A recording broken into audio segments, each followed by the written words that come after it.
Astronauts to the moon. Ignition sequence start. 3, 2, 1. Houston, we have a problem. Liftoff. We have a liftoff. We copy you on the ground. You got a bunch of guys about to turn blue. What you're seeing here is a mirage. What's going on, everyone? It's Jaron from Jeranism. I'm back with another live video for you this evening. Very excited about this presentation that's about to be given, so thanks for joining me as always. I do greatly appreciate it.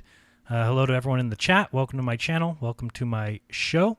And today we're going to be listening to a presentation given by my guest tonight. His name is Travis, the creator of the YouTube channel Life is Short. Travis, I appreciate you joining me. Thanks so much. How are you? Good. Thanks, Jaron, for having me. Good. You sound clear. That's great. All right. So before we get into this presentation, I just want to say, or tell you how this presentation came to be. First off, if you scroll down to the description of this video, the very first link that you see is to Travis's channel. So if you can, I'll give you a few moments. You can scroll there, click the first link, and then subscribe to the Life is Short channel. And it is spelled a little bit differently than you might think. And if you simply type it in and it's not correct, you can have a hard time finding it. So let me show you guys on the screen. It is spelled as it is on the screen right now. Life is Short, 2 words, not 3, and a capital L in life, and then the same word, capital I in is, and then new word, capital S for short. So scroll down, subscribe if you like. Life is Short. This video is basically a presentation about to be given that, I don't know, it started around 2018, early 2019. I don't recall the exact date, but Travis released his first video, and it was a 3.5-hour video, and it has a view count now of, I believe, over 40,000, called Angular Resolution and the World. Sorry, Angular Resolution and Our World. And I have to give credit where credit is due. That kind of video on a channel with few, if any, subscribers is quite hard to find. I remember watching a Flat Earth debate show on the Nathan Oakley 1980 channel, and a regular panel member. Sorry, Jaron, you broke up on me a little bit. Oh, no problem. A regular channel member whose name is Ranty Flat Earth brought it up and asked who had seen it and asked viewers to check it out. And obviously, with now 40,000 views, many have. I also watched around that time, and at 3.5 hours, I had to watch it in parts because, man, the sheer amount of info that was given. But Ranty nailed it because it is simply brilliant. And from that time, I've wanted Travis to basically give us a more condensed version, and that is the hope for this evening. So, Travis, I guess you can begin first by telling people who you are and how you began this line of research. It's obvious to anyone who has seen your video that you have an education. That's obvious in your work, and so I know there is a level of, I guess, what you'd call bravery involved, because if people notice anything about the Flat Earth topic, you quickly notice that people have a fear of discussing any of this, and that is a huge red flag for me, and it is for many people. If Flat Earth is so insane and so ridiculous, then I feel that the reaction, the fear, the ridicule, the hate, the mainstream ostracism, the stigma that goes with it certainly wouldn't be anywhere near the level that we can all see. So, it's obvious, it's completely glaring. And so, Travis, tell us, what is your background with this subject, and how did you start this line of research, and a little bit about yourself? Yeah, sure. So I would say I started looking into flat Earth around 2000, early like January 2017. Before that, I was doing a lot of trading and a lot of kind of monetary things, and I started noticing a lot of weird stuff about just the monetary world, and you start getting into central banking and interest rates a lot and things like that, and you start to put pieces together, and just something doesn't feel quite right about the whole thing. And so you just kind of start looking into things, and things start clicking, like, yep, that there's something off about the world that we live in. It's not what it's purported to be. So kind of one thing led to another, and then I just started looking into flat Earth. I kind of laughed it off like everyone does, and I was going on a cruise, and I just thought I'd pick up Eric Dubé's book, The Flat Earth Conspiracy, and I just was reading it. And just as I started reading it, things just started to click, like this actually makes a lot of sense. And so I'm sitting there on a cruise, and I'm just looking out across the ocean, Right. and I'm like, okay, yeah, it is pretty flat. So anyway, and then I just started kind of watching everyone's videos, and everything just kind of went from there. Okay, great. I did bring up on the screen for everyone to see the description of your channel. Do you want to read it, or you want me to read it? Because I think it's of prime importance. It's something that's been said by Ranty many times, by Nathan Oakley, by myself. I can think of many people who have all said the same thing. Do you want to read it? I don't have it available Sure. on my screen right now, but No problem. I'll read it. Sure. So basically it gives, and I'm assuming this R means radius, right? Radius equals 3 miles divided by the tangent and 0.043 degrees. Is that correct? Correct. Yeah, that's the tilt angle essentially. So he says the angular resolution of the limit of the human eye is 1 arc minute, or approximately 0.02 degrees. Information loss occurs when the angular size of an object is smaller than its angle, or than this angle. This angle at 0.0217 degrees was used to derive the radius. The horizon gain for a 6-foot observer across 0.0217 degrees was inverted as height information loss across the same angle, and the two angles were used to construct a ball with a tilt angle of 0.043 degrees. This angle represents the 6-foot drop from a 6-foot observer across the average horizon distance of 3 miles, and it was extrapolated near far to derive the radius of a sphere. Your eyes are the radius of the Earth. Look up with new eyes. So I just thought that's really well said, and we'll now get into the presentation a little bit. I can't tell you how long it will be, as Travis is going to be giving the presentation. I will only interject when I have questions or think people might have questions, but as questions might be answered later in the presentation, sometimes I think it's easier, unless I'm totally confused or think that you, the viewer, might be, I'll just let Travis present. And if any super chats come in and they're relevant to the convo, I might read those, or at the very least, we'll read those at the end. So lots to take in here, but this is of prime importance. Many of us have been stating for a long time that the horizon is an optical effect, not a physical one, and so much of what we see is obviously optical, and everything contained in this conversation will help explain exactly where the ball comes from and how the orthographic or the side-on mathematical view ignores perspective and may in fact actually use perspective and angular resolution in constructing the so-called spherical world. So if you need to know how our eyes work, or how lenses work, or why and how things disappear bottom up, and to understand that we can't see forever, and how the vanishing point works, and how compression works, and how the Rayleigh criterion works, all that stuff and many other optical effects, then this is the presentation for you. So without further rambling by me, I turn it over now to Travis. So Travis, enlighten us, sir. The floor is all yours. Travis, are you there? Yeah, great. So yeah, and the main thing, the reason why I gave the name Life is Short too is just I wanted to tie that into. I just want people to realize that it is quite possible that we're here for we are here for a very short time. And so when you kind of realize the truth about the world, and you come to those terms, I think that's why I kind of say look up with new eyes, because I come at this from a biblical perspective. I don't think we're meant to know everything. I think there's a tree of life concept that gets kind of deep, and I don't want to go into that here, but I just want to say that I don't think we're meant to know it all, and I think that's okay that we don't know it all. And so the main part of the presentation is what is a vanishing point? And I don't know why this becomes the quintessential question in my mind anyway, of this whole issue, but I think it is. What exactly is a vanishing point? Why does the floor seem to meet the ceiling? And so here we have this is kind of my icon for the channel. So this distant point here, what is this point? And is it different from this, right? So you're changing from a hallway to an outdoor setting. Does that change in any way how your eyes work? No. So are these two phenomenon different? I would say no. And so what are we looking at? And so what do we know about Hold on one second. I don't know. Lenses and optics and so forth. Hold up real quick. I'm not seeing your screen change. Are you going through the presentation? We've just been stuck on the one Sorry, screen. say that again. You broke up. Can you make sure that I can see? Am I not sharing? I don't know. I'm not seeing your screen change. I just see the what is this with the railroad tracks. But it sounds like you're going through slides, so I don't know what's going on with that. I'm not seeing your mouse move at all again. So I think maybe you're... Sorry, Jaron. You're breaking up really bad. I'm having a hard time hearing you. Let me see if people are in the chat. I'm not sharing my screen? You are, but it's just frozen on one screen. Can everybody in the chat let me know if the sound is good? Can you hear both of us well or not? Let me see if somebody in the chat can let me know. Sounds good to me. Okay, so I think the sound works well. But for some reason, your Skype screen... Maybe let me pull it back for a second.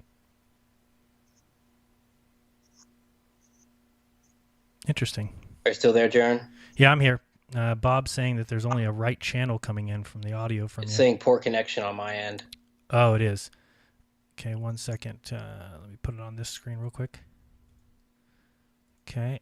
Let me try and hang up with you real quick, and I'm going to call you right back. Did you hear that, Travis, or no? Travis.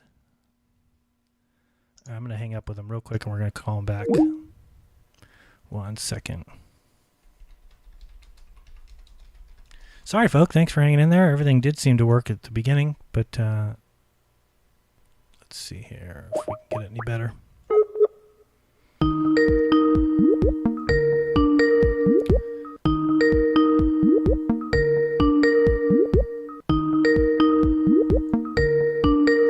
That's never a good sign.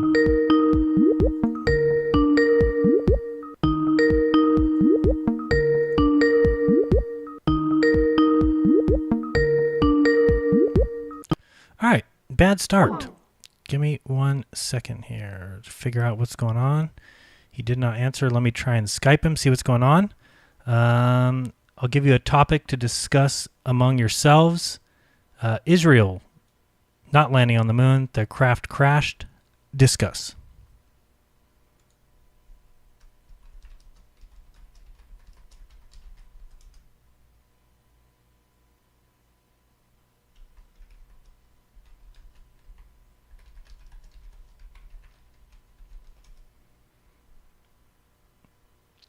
Interesting. Let's see here.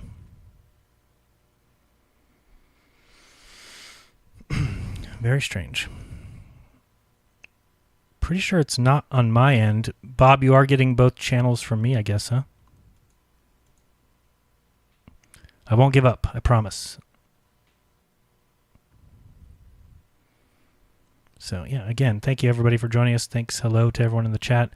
Thank you so much for whoever gave me the thumbs down already. Appreciate that. Probably deserved after the little audio issue. But I'm not getting any messages from Life is Short for some reason. So give me a second to see what he's doing. Interesting. I don't even see the little circle that tells me that he sees my messages. Really weird. Possibly he's restarting his computer or something like that. I don't know. Yeah, so if everybody didn't see it earlier, I did do a video. I went live, spur of the moment, just to see the so-called landing on the moon from Israel. I called it Israel landing on the moon or something, #no. And that was very prophetic because they did not land on the moon. So, again, there can be so many reasons for this, and to try and ask me, well, Jaron, why do you think they did? It's anyone's guess why they wouldn't, but certainly seems like if there's any future moon missions, it will seem that much more impressive because Israel wasn't able to do it, so maybe they took one for the team. Not really sure, but let me try in a second to call him back, but it doesn't even show that he's reading my messages, so I don't think that would be a good thing to do right now. But yeah, we had this all set up. His presentation was set up. Let's see here. Are we going to get this going? Don't know what's going on. We'll just wait for 1 second and see if he restarts his computer or what. But yeah, it should be a great presentation if people have seen. Oh, there he is.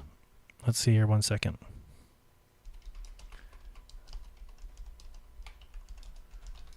Really weird. It says missed call from LifeIs, but I didn't get a call. Let's try again.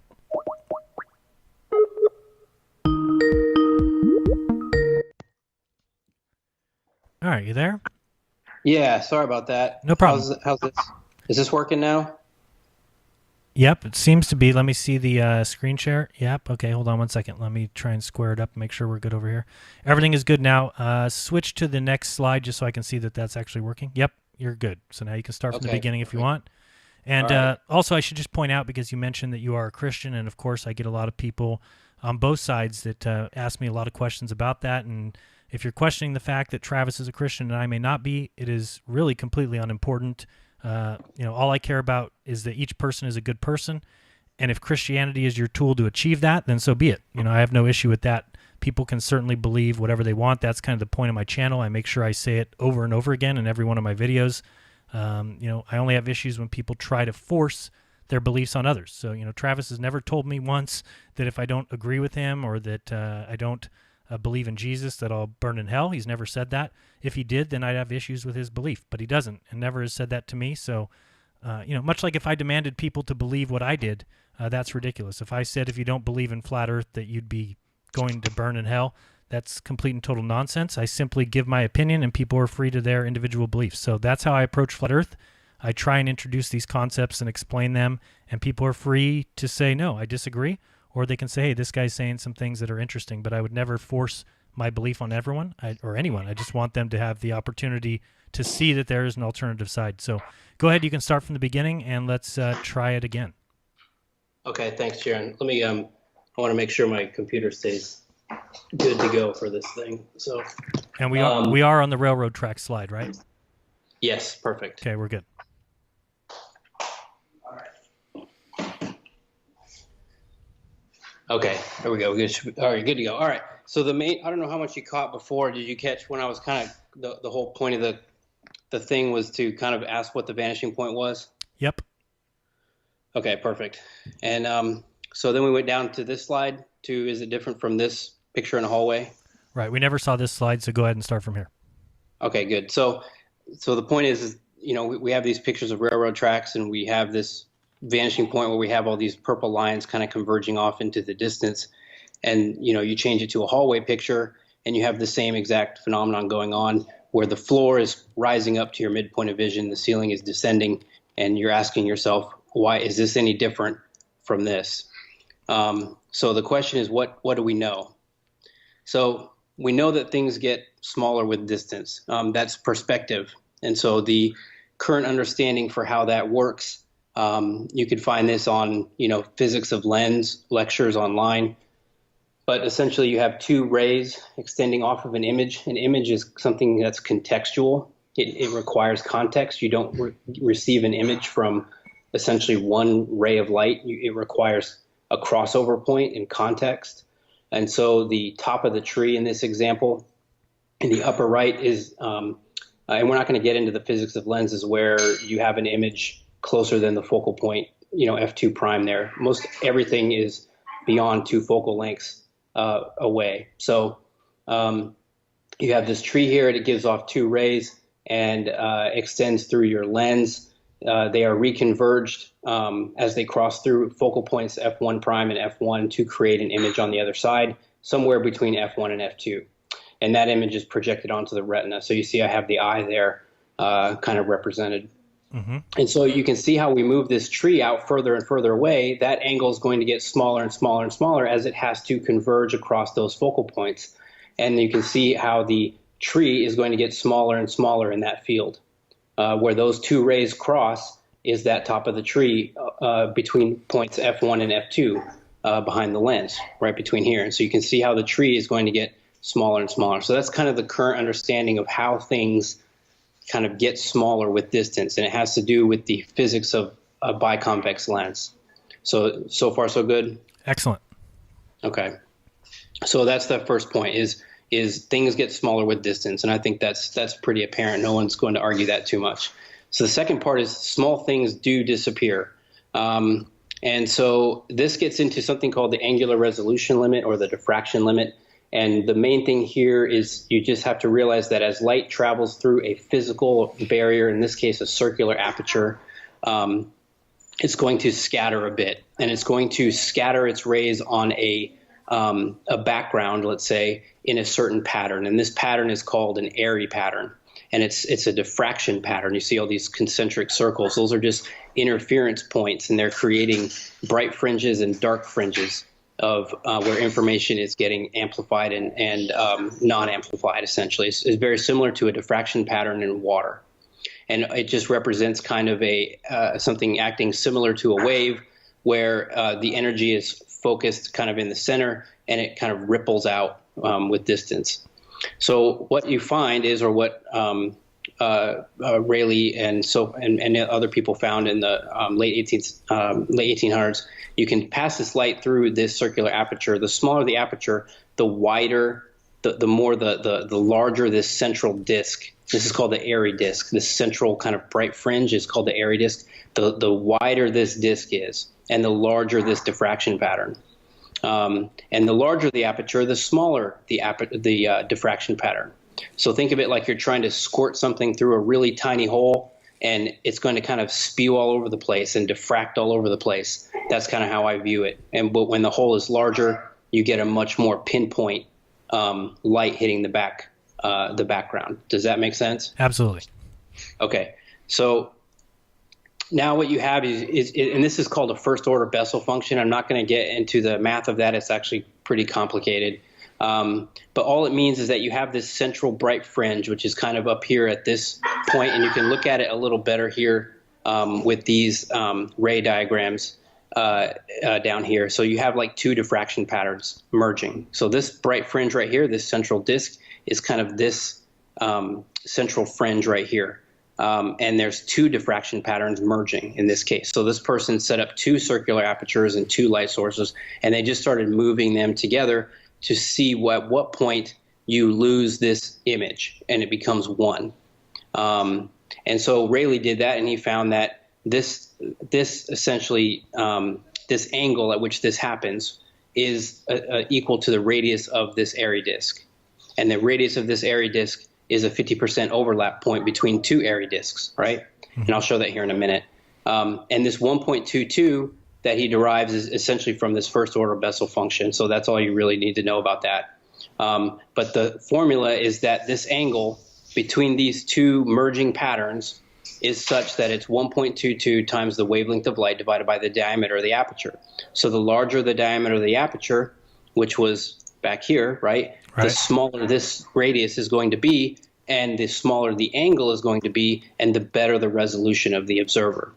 So what I mean by that is if you have 2 merging patterns here, and you start to merge them, if you can define how small this disk is in the middle for a longer period, you will resolve more for a longer period.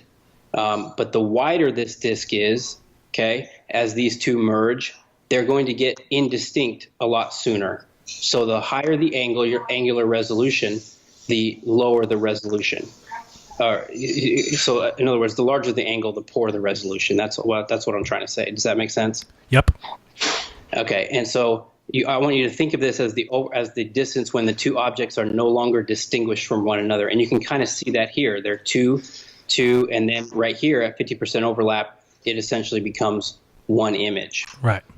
So as an example, two close stars become one, or the hair merges with the floor, or the plane becomes the sky, or the bug becomes the wall. Essentially, information is lost. Right. So I have kind of some patterns here to look at. So you can picture these as two diffraction patterns that are going to start to merge. The brown line is the distance between these two central airy disks. So right now they're pretty far away from one another. And these black lines here are just the interference points, constructive interference zones within these two patterns. And you'll see as we have a lot of them right now, but they're going to get less and less. But I just want you to kind of focus on your vision and how you view these two distinct objects as we merge these two together. So I'm going to kind of go through the screen now. So here's the first distance, and here's the second one, and the third one, fourth one. So I'm just moving it together. Okay, so you see how that, I'm going to go through it one more time. You see how there's two distinct patterns right here, right? Mm-hmm. And I'm going to merge and merge and merge and merge and merge. At what point do I say, that's pretty much one pattern? Well, what was found was that it is at this distance right here. So this distance right here is the overlap point of the two central airy disks, where you no longer think of this as two distinct images. So if you want to concentrate on the upper left corner instead of just in the central, I'll show it one more time. So right now we have two airy patterns. So we're going to merge them. Okay, so that's essentially Rayleigh's criteria. Okay. Gotcha. Mm-hmm. So how I envision this is you have these two rays extending through your convex lens, and they are providing contextual information to the observer. And at a certain point, the two rays are so close to one another that there is no context that is created for the observer, and they just do not distinguish that object from another. And so I have them as kind of these two rays, right, are having their own diffraction patterns. And the aperture in this case for the eye, right, is just your pupil. So here's your convex lens behind your pupil. Your pupil's like right here. And as the rays go through, they diffract. They get into these, they have this diffraction pattern within them. And as these rays get closer to closer, because the tree in this case is further and further away, well, you're going to start to resolve less and less of that portion of the tree. And it's going to start to merge with its surroundings. So right. As this thing merges down, at a certain point, it becomes unresolved. So one way to look at this might be that if you're outside and you're observing a fly that's really close by, you're saying there's a ray of light coming from both the top and the bottom of the fly, and after going through our pupil, it's at a size and a separation enough that we can see that image. But if the fly flies, 20, 30, 50 feet away from me, because those rays coming from the top and the bottom of the fly are now coming so close together that ultimately no image can be resolved, and that's why I don't see flies 50 feet or 100 feet from me, correct? Right, that it's getting smaller with distance, and at a certain distance, it's just going to merge with its surroundings. You're not going to resolve it as a distinct image anymore. Okay, great. So how small can this angle get where we talked about things getting smaller with distance? Well, it gets to be the Rayleigh criteria, and once it reaches that point, it's kind of merged with its surroundings. So I do a practical example here. I'm not going to go through it, but you bring up a perfect point, actually. So we'll see if we can see a small bug 20 feet away on a wall, okay? So you use the Rayleigh criteria up here, and you can determine what your resolution limit is approximately for the human eye in this case. So you'll see that the Rayleigh criteria is not quite perfectly accurate to what we actually see with, because you notice this angle, 0.00874, that's really good resolution, right? So we actually see at 0.002 or 0.02, excuse me, that's right. One arc minute. So this is actually like twice as good as we actually see. But for most purposes, the Rayleigh criteria is actually pretty good. But when you use this, you get this resolution limit. We'll say we have this resolution limit for this example. Okay. And now you can use it to see, because this is such a small angle, you can use it just with regular trigonometry. And you can assume that it's basically the small angle formula. You can use a right angle because this is like 80. This is 90 degrees, but this is like 89.9. It's close enough, so you can use this approximation. Right. And so a simple formula is going to be tangent theta is equal to the opposite over the adjacent, right? And so in this case, it's the height of the object divided by the distance. And you can rearrange the formula to say that the height of the object should be equal to the distance observed times the tangent of theta, in this case, 0.00874. So I plug these numbers in for our bug being 20 feet away, so that's 6.1 meters. And you come to approximately 1 millimeter. So if our bug is greater than 1 millimeter, we can see it. It's not a wall, essentially. But if our bug is less than 1 millimeter, we can't see it, and it's essentially the wall. Mm-hmm. And that's why I'm kind of saying down here, note, human vision is typically 1 arc minute or 0.02 degrees. So really criteria overestimates resolution in practical terms, i.e. the bug versus wall threshold is closer to maybe 2 millimeters at 20 feet. Okay. That's a practical example. So that's the basics of how this is going to be used, okay, throughout when we're kind of estimating size and what we can see and what we can't see, okay? So what is a vanishing point? So when I'm going to take these kind of stuff that we've talked about and you're going to kind of combine them. So to me, it's the smallest, most distant visible angle at eye level from information convergence through a convex lens. So I think of this point as the smallest perceivable point that is radiating light outward towards you, or let's say it's the point where your convex lens is converging all information to that single point, and it has an angle. It's the smallest observable item, the furthest away. So it's the smallest resolvable point or point where objects vanish. We see in terms of angular size relationships, therefore this point has a defined angle, which we talked about, and it is not infinitely small. So I often ask people, well, do we see forever? And the answer is no, we don't see forever, obviously. We define the smallest resolvable angle as the angular resolution limit, and the angular resolution limit is commonly given by the Rayleigh criteria. So since angular size is dependent on distance, the vanishing point has a defined distance. And so what I'm saying here is this thing here is not going to change because I went indoors. It's the same phenomenon because I'm inside as it is outdoors. And so how I've defined the horizon distance is essentially that the observer height is proportional to their distance. The higher they get, the less compression of the visual field, and the further they can see. And so if I increase my height, I see further because I'm compressing less of the floor. And I'm going to get into that here in a minute for how the tangible surface compresses what you see. But that's how your distance is calculated, is essentially proportional. So if I'm 12 feet, I see twice as far as when I'm 6 feet using this same angle. Okay, so it's just two similar triangles using this angle. Consequently, within perspective, however, now you're taking yourself away from being the observer and you're looking within what the observer sees. As an object moves away from you, it's going to get smaller, and that's going to be inversely proportional to the distance. In other words, something gets twice as far away, it's going to get twice as small. Mm-hmm. Okay, so height is inversely proportional to distance. You can take any two objects' heights and any two distances, and they should be proportional to one another. So I think in my first video, I did an example with a door. The door is a certain amount of angular size at a certain feet away. And if I double the distance away from that door, it's going to get half the size, double the distance, half the size. Right. So, okay. It's like the laws of halves and doubles as far as perspective goes. Okay. Yeah, exactly. So how does perspective alter the visual field, right? So, and subsequently this point. So the visual field is split due to the nature by which light is focused on a biconvex lens. So what is above the center of the convex lens is going to get focused as an inversion on the back of the lens, and what is above or what is below the center of the lens is going to get focused, above the lens, right? So if I go back to where was it? like this, for example, right? So when we see an image, it's always inverted on our retina. And camera sensors and our visual cortex and everything, they take this image and they upright it again so that we don't see things upside down.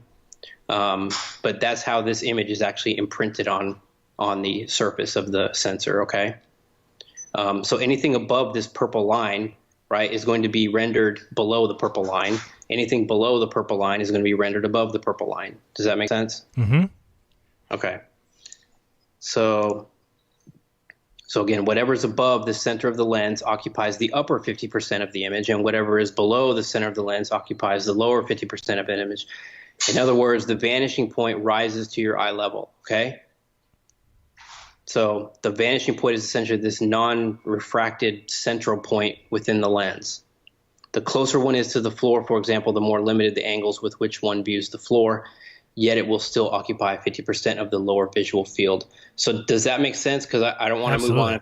No, it's really interesting and it actually makes a lot of sense. I guess where you might want to explain to people again is how you said that the image reverses, but which part of it falls below and above the central line there. So you might want to explain that again.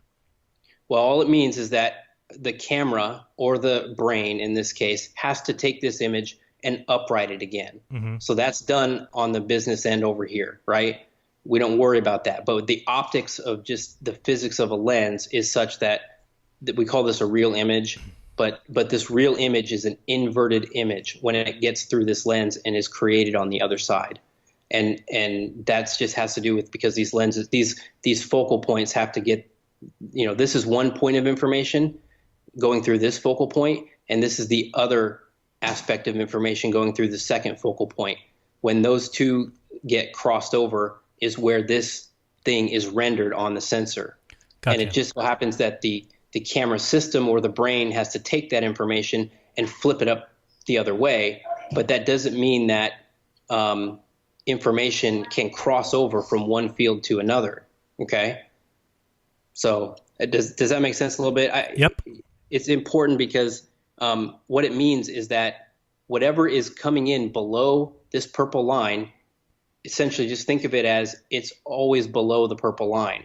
And whatever's above the purple line is always above the purple line, and this purple line represents your eye line, essentially similar. It's going to intersect at a vanishing point somewhere out here. Mm-hmm.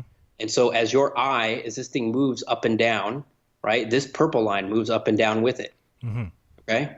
That's the main point of that. Okay, good. I think we got it. Okay.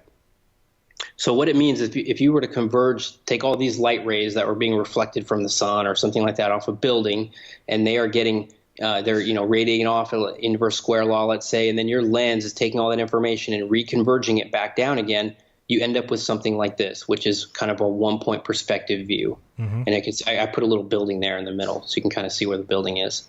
All right. So now what if I take my observer and I push them lower to the floor? Okay. Well, now I'm still going to render whatever is above the lens above the 50% mark, and whatever is below the lens as below the 50% mark. So if I take my perspective view right here with this purple line and I lower myself now down to the floor, well, when I look at this image, I'm still going to see 50% of the floor as the lower aspect of vision. So if it's not clear right now, I'll show it here in a minute, and people will understand what I'm talking about. So I just want to do some quick definitions. So this is people kind of call this Muppet vision, right? This orthographic view, when everything is kind of rendered, when they want to say what is being lost in the distance, they kind of represent it this way. Right. But if you were to take this and you were to say like you had paint on the walls, that's what this is, just like paint on the walls. Okay. But these are like 10-foot intervals, right? And then you have these kind of parallel lines going with this purple line, and representing kind of the floor and the ceiling, but they're just moving off into the distance. Well, these lines right here that are moving parallel to this purple line are called orthogonal lines. And these lines that are moving transverse are called transversal lines. And when you render this down into perspective, you'll see how these start to look. So transversal lines are going to be these lines right here, and orthogonal lines are going to be these radial lines extending inward towards the vanishing point. And what you have to remember is that 10 feet right here this is exactly the same as 10 foot here. And this is exactly the same as 10 foot here. But when you render this in perspective, 10 feet is going to be larger here than it is over here. And I know that seems like a dumb point, but it gets more complicated. So just remember that 10 feet is represented in perspective a lot differently than it is in orthographic terms, okay? Gotcha. Okay. So here's kind of an example of what I'm talking about with this 50% phenomenon. So if you were to take just kind of a diagram of perspective, of 1-point perspective, and you were to compress things downward, you would gonna get a representation that looks like this, where this image by itself, these are like buildings, let's say, moving off into the distance, or any object for that matter. And they're going to maintain their relative angular size because they didn't move anywhere from the observer. You just changed your height. Right. But as you get lower to the ground, you're going to be pressing more of the ground into that lower 50% of vision, right? Everything that is getting converged below that midpoint of that convex lens is getting pressed lower and lower to the floor, okay? Brilliant. So you're seeing much less of the floor, actually, because you're pressing yourself closer to it. So the closer you are to the tangible surface, you actually start moving the most distant angle at which you can see closer to the observer. Okay. Right. All right. So basically, if in this little hallway example you have up top here, if we had a penny lying on the ground in the first image on the left, we might be able to see it. But as we start to lower down, that penny's going to disappear just because we're trying to fit more of the ground into that 50%. Exactly. We have to compress. In terms of that lens, we're pressing more information into that lower half.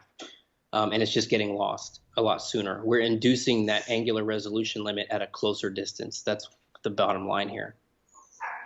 So the distance to the vanishing points depend on the observer height, and because the proximity to a tangible surface. So as I press myself lower to the floor, I'm limiting the number of angles at which I can view distant objects. But at the same time, I'm expanding my view of the ceiling, right? So if I'm in a subway and I press myself near to the wall, let's say, and there's a bunch of pictures on the wall, I'm going to see less and less of those pictures as I move myself closer to the wall.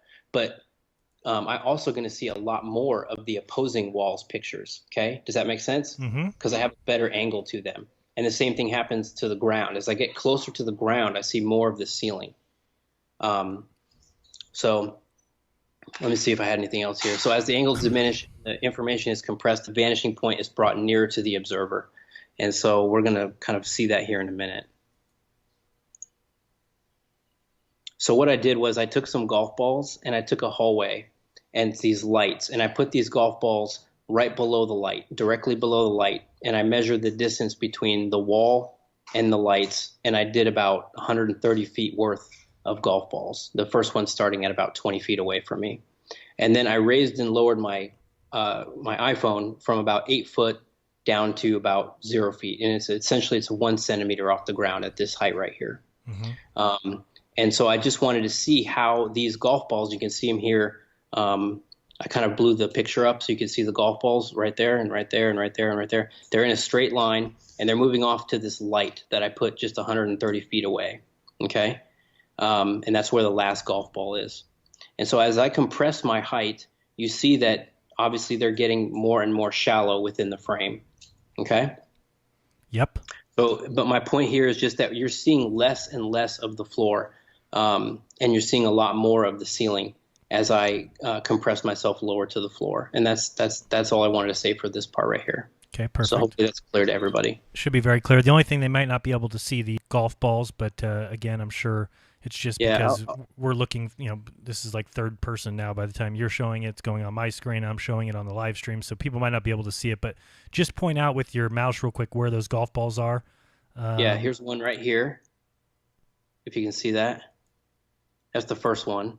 There's a second one right here. There you go, yeah. And a third one, fourth one. And I start to lose it here too on my screen. Okay. But I blow it up and you'll see here in a minute. Perfect. All right, so what I did was I blew all these images up and I put markers, color-coded markers on where the ball was in relation to which light. Okay, so the red line here right here under this light is also this red ball. Okay. Or this red line to this ball. The green line right here is the ball that was placed under this light that has the green line. And I did that all the way down the hall, okay, to 130 feet. And so essentially you could think of it as it's like a tall 8-foot object, right? That's just 10 feet spaced apart and moving away from you. Mm-hmm. But I did it just with lights and golf balls. So gotcha. All right. So when I do that, and then I take away the image, and I just see kind of how these things space themselves. You see that as I got closer down to the floor, I was seeing many more tiles, mm-hmm. right, before even that first golf ball. And you can see how crunched together all these lines are for those golf balls. Right. So as I press myself lower to the floor, these angles are getting smaller and smaller and smaller as something is moving away from me with distance. So if I kind of take these lines and I kind of pull them out to the right a little bit and then draw a vertical across them, you can see kind of how they're scaling. So this is kind of like I'm trying to show you how this may represent itself a little bit from a side view. Mm-hmm. Okay, even though this is not, what you're seeing, right. But you can see kind of how this creates a curvature for you, right? Absolutely. How objects could be perceived to be, because it's an exponential decrease, how it's essentially a parabola, right? Absolutely. Okay. And so I tried to kind of pull that out and say, okay, now this is the side view, right? So as I am towards the ceiling here, right? So that's 1 foot to the ceiling, I'm 7 feet to the floor, and I'm crunching all that information, along the ceiling. Mm-hmm. And as I get lower and lower down towards the floor, I'm pressing more and more of the floor against that lower half of vision. Okay. So again, it's just the distance to the tangible surface is dictating how information is compressing within a visual field. Okay. Wow, man, this tells me so much even when we start talking about going higher and higher and why we lose sight of stars. It's just crazy. Great information. Keep going. Yeah, sure. So don't worry about the wording up here too much. My main point with this, and I know it's busy, if people want to get kind of the details on this, just please watch the video. You may have to do it a couple times, I realize, but I'm just going to try to break this down. So, Jaron, you mentioned the law of kind of having, right, mm-hmm. within perspective. And I didn't really realize that before until I kind of started playing with this hallway example. And so what you see is that if I'm at a 1 foot observer, I can actually see the tile markings here. And I saw the tile markings on all these images. I had to blow them up a little bit, but I could see how many tiles were within each picture. And so here I'm about 1.5 feet. Now the law of halves says I take whatever my purple line here is, and I divide this lower half of the image in two mm-hmm. by 50%. And whatever I see in this lower part of the image here, let's say everything below the 1x, below the red line, is my kind of starting point. And I just keep doubling the amount of information. Whatever's contained in here, I keep doubling it with every subsequent half. So if I take the purple line now to the red line and I half it, that's the orange line. Right. If I take the purple line to the orange line and half it, that's the yellow line. And I keep doing this. And that gives me a double compression each time I do that. So I'm seeing 1.5 feet right here. Then I'm seeing 3 feet. That's pressed into this small area. Then I'm pressing 6 feet into this area. Then I'm pressing 12 feet into this area, and so on and so forth. You're pressing more and more information within these lines mm-hmm. as you move away. Okay. So, and it works out. The math actually works out. So this is the 7 foot to the ceiling, 1 foot to the floor image, and I put it next to the 7 foot to the floor, 1 foot to the ceiling image. Okay, just as like a proof, or a right. Just to make sure that what I was seeing was the correct amount. And so you can use the number of tiles along the ceiling, and you can use the number of tiles along the floor, and you come to these numbers. And so at a 7 foot height, I'm seeing roughly 11 tiles. Then it goes to 22, and you can see because the green line and the so let's say the green line and that's 10 feet, I know, right? Because that's a 10-foot marking. So the green line to the yellow line is 10 feet. And I know then that this distance to this distance, I could see how that's roughly 22 feet, right? And this is roughly 44 feet. You can see the number of lines that are contained within that space. Right. And then 88 feet, and it goes on from there, okay? So that's all I'm saying with these kind of complicated pictures. But when you start summing these things, right, and you say, okay, well, how many lines do I get before I get to some crazy number? Right. And so we know that, again, if I'm using the smallest angle resolvable as theta, right? So I would say that if my height is 1 foot, then that's my observer height, that's O, and I'm dividing it by the tangent of theta, which is 0.02 degrees, and I'll come out with a certain distance. That distance is 2,865 feet. So I'm estimating that I should be able to resolve at least 2,865 feet, which is about a half mile away at a 1 foot observer height. Right. Okay. And so I started compressing these numbers down, and I just started with 1.5 feet right here, and then I went to 3 feet and 6 feet, and same thing with 11 feet, and to 22 to 44 to 88, and I just started summing that up, right? As I went further and further away, I'm just summing all these numbers to get a total distance. Okay. And so what you find is that if the purple line is about 819x for it to match up with this resolution angle. Okay. So it doesn't come out to be a clean number where I wish it was like, oh, it turns out it's 1024x, and that matches perfectly with 1 arc minute of resolution. Right. Well, it's like 819x, but it actually works out for this particular phone under this particular circumstances for all these heights. And so it comes out, you'll see that the difference between the two is actually 100 feet right here. So as I extrapolate this 1.5 feet that you see right here all the way to the purple line, well, it comes out to 2,640 or 2,764 feet at 819x. And so that's very close to what the resolution limit would be. And so you might say, well, wouldn't that line continue on into infinity or whatever, right? Because it was a parabola. But again, we know we don't see forever, so it can't do that. And I'll kind of show how small those lines actually get here in a minute. So this is just another example. This is now the 3 foot to the top and 5 foot to the bottom versus the 5 foot to the top and 3 foot to the bottom, and how many tiles are different between those two. And now it's about 8 foot here and about 5 foot here, and then you double, so on and so forth. And I just inverted those two. That's why the white is white over here and white over here. The black is over here and black, because they're they're the same as one another. And so what you come to is that at 819x, the number is 1.55 miles for the 3 foot height versus 1.63 calculated for theta. And for the 5 foot height, it's 2.78 miles versus the calculated 2.71 miles. So they're pretty close. Same thing again here. Now I'm going down to 1 centimeter height. I'm really close to the floor. And so in this one, I put in the lines themselves. So you could see what, between this blue line right here and this purple line, how many compression points I did to get to 819x. Right. So it's very small, okay? It's like down to a pixel, right? So I can see how this would work. But so if I split the blue line and the purple line to 32x, that's this line right here, I'm going to split that in half to 64. I split that in half to 128. I split it again to 256. I split it again to 512. And then I don't quite get to split it one more time into 819x because I just kind of lose resolution at that point. It just becomes like a merged line. Right.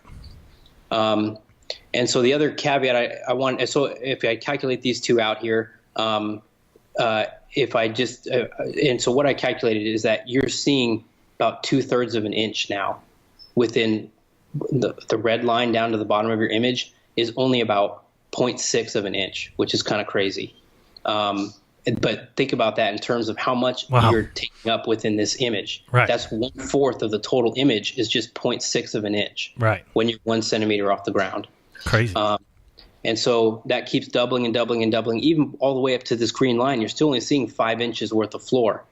And so the way I don't know if it's in this video actually, But if you go to the video, I do a ruler test where I stick a ruler right in front of this thing and I tape a 1-inch mark on it so that you can see that indeed this is only 0.6 of an inch. Because essentially it goes to right here, and then I have to calculate the vertical field of view loss. But it works out pretty well. So, as long as everyone's clear on that concept, that you're just doubling the distance, having the size, and that essentially to a certain point, things will not compress anymore. You're just going to lose them as essentially a line, and that's really what I want to impart here. And so if you can see that, you can't quite see the golf balls here. I'm pointing to the first golf ball right now. Okay. So that's that first 20-foot golf ball. Look at how close it is to the purple line already. Jeez, yeah. Okay. Right up against it. So how long can that go like that before we start losing information for these balls, right? So I blew up the image, and you can see if I were to extend this purple line right here out this way, it almost crosses just above this first golf ball. And as perspective, so essentially you're seeing like this plateau effect within perspective. It's almost like, let me see if I can go back to here. So you see how this line, so this is 1 centimeter off the floor too, I believe, or this might be, this is 1 foot off the floor. So this is 1 foot off the floor. You see how shallow this is getting? Right. And you see how steep it is here. You're seeing a ton of golf balls, when you're 7 feet off the floor, but you're seeing them basically in a very shallow plateau region within perspective at the closer you get to the floor. So so each one of these yellow lines is how many feet away I am. And so I marked the 90 to 100 foot mark. And that to me represents the true horizon for this particular image. Okay. So this is the true horizontal vanishing line for this particular image, is at the 90 to 100 foot mark. That represents this purple area right here. Okay. And that's these golf balls. After this point, in my opinion, everything is going to start to set. Okay? Wow. And I'll kind of get to that in a minute. The other point I wanted to make within this is that, because I'm 1 centimeter off the ground, do I see, this is about a 450-foot hallway. Am I seeing a centimeter off the ground 450 feet away? No way. So no. I'm seeing a centimeter off the ground 95 to 100 feet away. Okay. After that, the upper visual field is starting to set within the lower. And so I'll go over that here in a minute, because it creates a horizon gap. Essentially, there's a gap of vision now between the upper and lower field where information can set within it. That's the theory I have anyway. So let me play this one real quick. Did this mess up your imaging? It kind of did, probably, huh? Let me see. I'll shrink it down a little bit. You're fine. Go ahead. Okay. So what I'm showing here is that this was my 1 centimeter height right here, and you can see how the horizontal line here represents now the corners of the walls, and so, but all the orthogonal lines still maintain their relationships, but what is pressed along those lines is different. So what I want to show here is that just because I'm 1 centimeter off the ground, perspective doesn't change if I go outdoors. So I showed in my first video how if you were to take a perspective view and you were to rotate the wall, or the left and right wall away from you, like let's say they're pivoting off this central vanishing point and moving further and further away from you off into the distance. Gotcha. What would you eventually be left with? You would eventually be left with something like this. Right. In other words, if you had no tangible walls to view any object along, you would see somewhat of this image. Right. Now, the minute you put something within that visual field, like a bush or a ball or something like that, it's going to line up along these potential lines, okay, towards a central vanishing point, wherever that point is for your convex lens. But without that reference frame, you have essentially this kind of a view. Mm-hmm. So if I have now my 1 centimeter height, and let's say I blew away the walls and the ceiling of this particular building, and I'm still at 1 centimeter down on the ground, right, and I'm just left with this massive expanse of concrete extending off for miles. And if I just, so that it's kind of looks like something like that, gotcha. Right? Yep. And now let's say instead of this concrete floor, it's just a row of crops. So I'm really close to the crops, okay? like they're extending, these crops are like extending off into the distance instead of a concrete floor. Gotcha. And now I just decide to stand up. Okay. This is essentially what you would see. It's just perspective. You're just altering your landscape, but perspective remains the same. Right. And that's what I wanted to impart. So in other words, is this the leading edge of a sphere? Right? Right. No. No. It's just like a hallway, right? But you've removed the walls and the ceiling. Okay? Perfect. Yep. This is a data table. So I was hoping, there's a guy, BuzzDev. I don't know if you've seen some of his work. He does really good Blender work. Oh, yeah. So we've been talking a little bit about trying to figure out how to really map perspective within a 3D program, because it's not accurate how it's rendered for how we actually see the world, like in these exponential terms. So we're kind of working together. That's kind of my next thing. I think we talked about that, is what is the perspective formula, and that's a lot more complicated. So I'm trying to work that out, but it might take a little bit of time. And like I think we talked about as well, if we can kind of load the boat with folks that can kind of take some of these concepts and move with them, and add their level of expertise to them, then, I think we grow as a community. So absolutely. Yeah, that's the whole point of these presentations and the videos I do. My hope is that people see things I missed, or, same thing with you. You've done a great job here, but people might see something and it makes them think of something, and they go develop a video or an explanation that, helps the community in whole. So totally agree. Yeah. So if I go kind of back to what we'll call Muppet vision, this orthographic view, I now know that I don't see as far along the floor or the ceiling, depending on my distance to the floor or the ceiling. So when I put this in a side view relationship, I know that when I'm 8 foot up, I'm not seeing very far along the ceiling. Okay, so this orange line is shorter now, but I'm seeing much further along the floor. Okay, so this red line's a little bit longer. And when I'm at a 4 foot height, I'm dead center in the middle of this 8 foot hallway. Okay, so I'm seeing equally along the floor as I am along the ceiling. Okay, and now I'm at a 0 foot height or a 1 centimeter foot height. I'm seeing much of the ceiling. I'm not seeing a lot of the floor. So when I rotate these things down within perspective, and you kind of start to see how you would render a 1 point perspective view, you see kind of how the balls would move away from you with distance. So that's just kind of what my point here is that there's somewhat of a gap, in my opinion, that occurs within your vision as you collapse these two down with a convex lens. Does that kind of make sense, just roughly conceptually? Yeah, absolutely. So here's what might get a little complicated. Well, go back one slide. I maybe have a question. Are you saying that would occur no matter the eye height? There's always going to be that horizon gap, or is it only when you're blocked by something low? So the image on the right that shows all the balls lined up and you're below the balls, would it also happen when you're above them? Yeah. So it just, the only thing that determines how much of something you're seeing is how close you are to that surface. Right. And so if I'm close to a ceiling, I don't see very far along the ceiling, but I see along a lot of these. I see all the golf balls really easily. Gotcha. Right. Yep. As I get, lower down, in this particular case, the golf balls are at a diagonal. Okay. But if, let's say, they were straight down your eye line, you would see something like this, right? You would see that first ball is going to be really big because you're closer to it. Okay. But it's going to diminish in angular size pretty rapidly as it moves away from you. And it's going to move away from you more in a straight line, because think about that first ball, that 20-foot ball is already at the purple line almost within this view. Whereas if I'm high up and I'm viewing these balls along the floor from a higher view, their angular size relationship actually doesn't change very much as they move away from you, because you're further away from them. But I wish I had another view to kind of show that. But if you can kind of picture lines radiating out towards from the observer out towards these balls, they're relatively constant when you have this kind of relationship.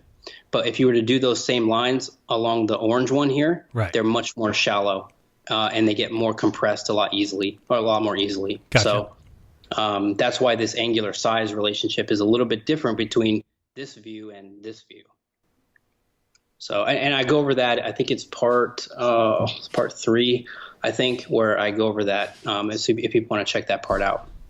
But all it means is that the further away something is, the less it actually changes in angular size. The closer you are to something, it's going to rapidly diminish in angular size as it moves away from you. But so, like, if you were watching a car from the fifth floor of a hotel, and you watch it travel away, it's going to diminish in angular size at a certain rate. Now, if you get down to where the car is on the pavement, the car is going to be much bigger because you're closer to it. But as it moves away, it actually is going to get closer or smaller a lot faster than it did when you were on the fifth floor. Okay. All right. So the main thing here is that I just want to impart here that things still disappear at 2 theta. Okay. So because information is radiating off to the observer at an angle bisected by your eye line, right? The smallest amount of information is going to have a theta above the eye line and a theta below the eye line. Okay, so if I'm at equal compression within a hallway, whereas the observer is directly in the middle of the hallway, the height to the ceiling is 4 feet, let's say, and the height to the floor is 4 feet. Well, the object is going to disappear as a single point, okay? Because all things are going to compress at an equal rate. Gotcha. Okay. Now, though, if I press myself lower to the floor, okay, I've changed the ascent rate at which that object is going to hit the purple line.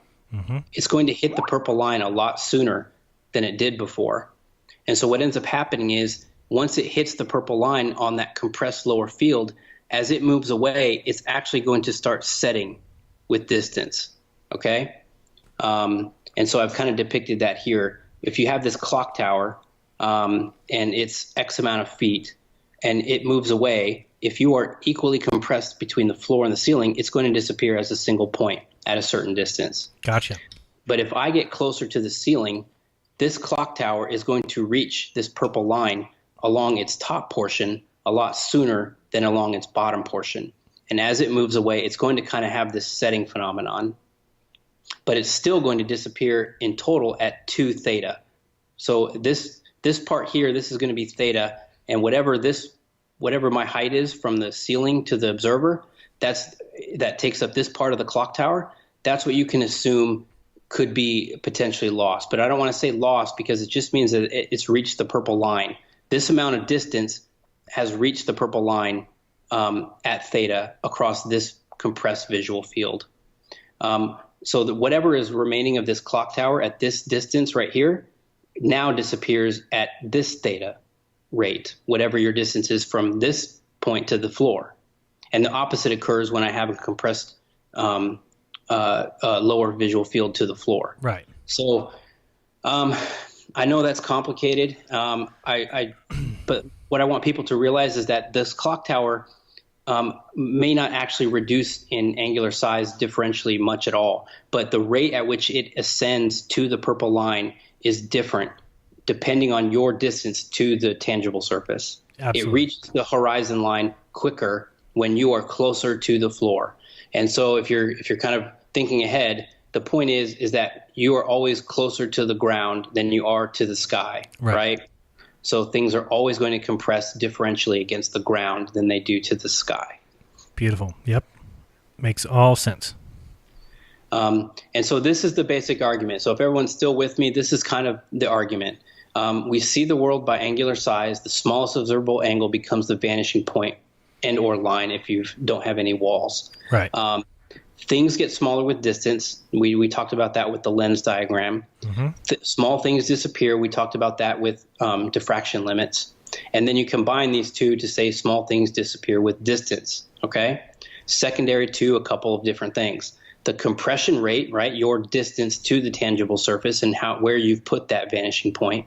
And then this kind of horizon gap, this setting objects phenomenon. Right. The second part is then going to be how small obstructions can obscure things from the bottom and how they can make things disappear with distance. And that's because that ascent rate for perspective ramps up really quickly, and you have this long plateau period, right, where something, if it were to raise above your eye line just a little bit in the near ground, would obstruct something that was diminishing in angular size. Absolutely. Far away. And so we see that with waves, and I'll show that kind of as an example here in a minute. And then the final thing we can talk about briefly is just the upward refraction of light, and how that may come into play. The best way to think about this is refraction is occurring prior to information hitting the lens or the aperture, and diffraction is occurring afterward. And we'll get with that here in a minute. How am I doing on time, by the way? I'm not worried about time. I think this is really good information that people need to see and recognize. What you're describing here is exactly what people are seeing when they go out and they observe, say, buildings that are partially covered, the bottoms of them by water over long distances, or maybe they see, what looks like the horizon line at just 3 miles away. And then if you're able to see 50, 60 miles, well, of course, at that distance, things have fallen past that setting point where all of a sudden you're going to get some objects that are setting to your perspective, but it's because you're so close to the ground versus to the sky. So I think it's it's really perfect what you're saying, and I'm not constricting on time at all, so just continue. Right. They're essentially ascending to that purple line at a fast rate. And once they hit that purple line, what happens next, right? Well, they start to set as they get further away. Right, and if you're talking about waves that are 7 to 10 feet high in front of you, you may not really notice that. You're at the ground, you're only 6 foot tall, looking with your camera across a huge ocean surface. But if you're seeing things that are 10 feet high only at 3 miles, of course they're going to block anything of any size that's behind there. Well, not completely. Obviously, it depends on what size you're looking at. But if you're looking at like a clock tower like you were looking at, you're much closer to the bottom of that. Therefore, that angular resolution, below your eye level is going to ramp up quicker. Yeah, and something that's nearby that's relatively small could obstruct that clock tower as it moves further and further away from you because its size is getting smaller too. So, so essentially, what the argument boils down to, and why I have this graphic in the front of all my videos, which is down here at the bottom, is essentially that from a 6 foot observer height, I'm going to we see roughly 3 miles. And to me, that's because this theta angle here is dictating that. And then coincidentally, and also 6 feet worth of information is lost to the observer. In other words, it moves into this vanishing point and disappears at 3 miles, right? So this observer worth of information is going to ascend within perspective and lose itself at this distance. So for instance, if you were to have a 12-foot object and it were to move away from you, or let's say you had two 6 feet objects and they were to move away from you at distance, well, at 3 miles, you're going to lose one of those, and you're only going to be resolving 6 feet worth of information. So what? When you have these two kind of phenomenon going on where things are disappearing with distance and you can only see a certain distance, right? Well, so what? Okay. So that gets us to kind of this curvature issue. Okay. So they took this phenomenon across this resolution limit of 0.02 degrees and they created R. And this is my opinion of how they did it. There could be other ways that they did it, but this is how I envision it. They observed that height was proportional to distance observed, such that a 6 foot observer could see 3 miles. To obtain the drop, they observed or extrapolated that 6 feet is also lost over 3 miles. So with a 6 foot drop at 3 miles and a 6 foot observer being able to see 3 miles, again, where theta is now not just 0.02 degrees, but something much more specific, 0.0217 degrees, we derive a tilt angle across 2 theta at 0.0434 degrees and a drop from eye level of 12 feet. And you can now derive R. So essentially they took these two triangles and they, stacked them on top of one another and allowed for this curvature. Right. Because they kind of assume, and I don't know how it came to be this way. I assume they just saw that boats disappeared bottom first or something disappeared from the bottom. And maybe they started to think, well, this must be only from a curvature phenomenon. And so that's how they took these two issues and applied them to one another. But again, you're just seeing a single object disappear at 2 theta, right? That's all that's all the tilt angle is 2 theta. So if you look up Walter Bislin's, he's got the latest, greatest Earth curve calculator. You see that when you plug in observer height of 6 feet, object height of 6 feet, and a horizon distance of 3 miles, you're going to come to a tilt angle of 0.0434 degrees, dip angle 0.0434 degrees, curvature drop of 6 feet, and a drop from eye level of 12 feet. I've kind of diagrammed that here. Okay. Wow. Yep. And so this is kind of as an aside, recall that the disappearance rate for a given object toward the vanishing point is 2 theta, right? Information above the center of the lens, information below the center of the lens. And as an aside, also keep in mind that objects smaller than theta, no matter where they are lost. So just because I have a vanishing point at 2 theta off here in the distance doesn't mean that things can't be smaller and lost to the observer here, right? I can be looking down a hallway with a distant vanishing point, but still lose a bug that's 20 feet away from me. So the reason I say that is because some people have kind of brought that up in my comments, and I've had to kind of go back and forth on that. So I just want to impart that. Right, so absolutely. if I have a 6-foot guy here who has 6 foot worth of balloons, and I'm in a 12-foot corridor, when is that going to disappear? Well, it's going to disappear at 2 theta. Okay, 6 feet above the eye line, 6 feet below. So they're going to disappear at 3 miles, and they're going to disappear as a single point. Okay? Gotcha. So now I take this phenomenon, right, which we already described this way, and essentially this is your eye. And if I just rotate 2 theta, this is also 2 theta, and you rotate it down, you come to see how they possibly derived the tilt angle. And so we can do that here again. So we can take our arc angle of 2 theta across an arc length of 3 miles, or we can take the height drop of 2 theta as 12 feet across 3 miles. Either way, we can come to a radius of 3,960 miles. So you can do it by similar proportions, right? 12 foot of drop over 3 miles is equal to a 3 mile arc length across what radius, right? So that's one triangle. Or one way to solve it by ratios of similar triangles, keeping the angle constant. Or you can just solve it by simple trig, saying tangent of 0.0434 equal to opposite over adjacent, and the adjacent being the radius of Earth. And so that's how you get those numbers, and that's kind of how I think they used our eyeballs to derive a diffraction-limited drop rate, which to me is kind of the one that's not subject to different weather conditions, kind of like refraction can be and other issues can be. This is the one where it's not negotiable, really. Right. Our eyeballs don't see better than this, and we lose this amount of information at 3 miles, bar none, for the most part. Now, when we start getting into optics of cameras, they have much lower resolution limits. We're able to see much further, and now here we have this discussion of flat Earth because we're seeing things we shouldn't see, right? Right. Do you think that the ramping up of the horizon, or the bottom angle that we're seeing, would that make a difference when you're talking about cameras, or would they still have the same issue, or would that issue happen further out? To me, I haven't. So that's the next part of this is I've only done this with an iPhone and kind of looked at the rate. Gotcha. And I wanted to do it with a Canon EOS or something like that, or a P900. I think that'd be interesting to do, just to compare the two and see. But remember too, they're going to have different fields of view. Right. Vertical fields of view, meaning that the floor isn't even going to start until a certain distance, depending on the different camera type. But to me, what ends up happening is that purple line is just. So let me go back here.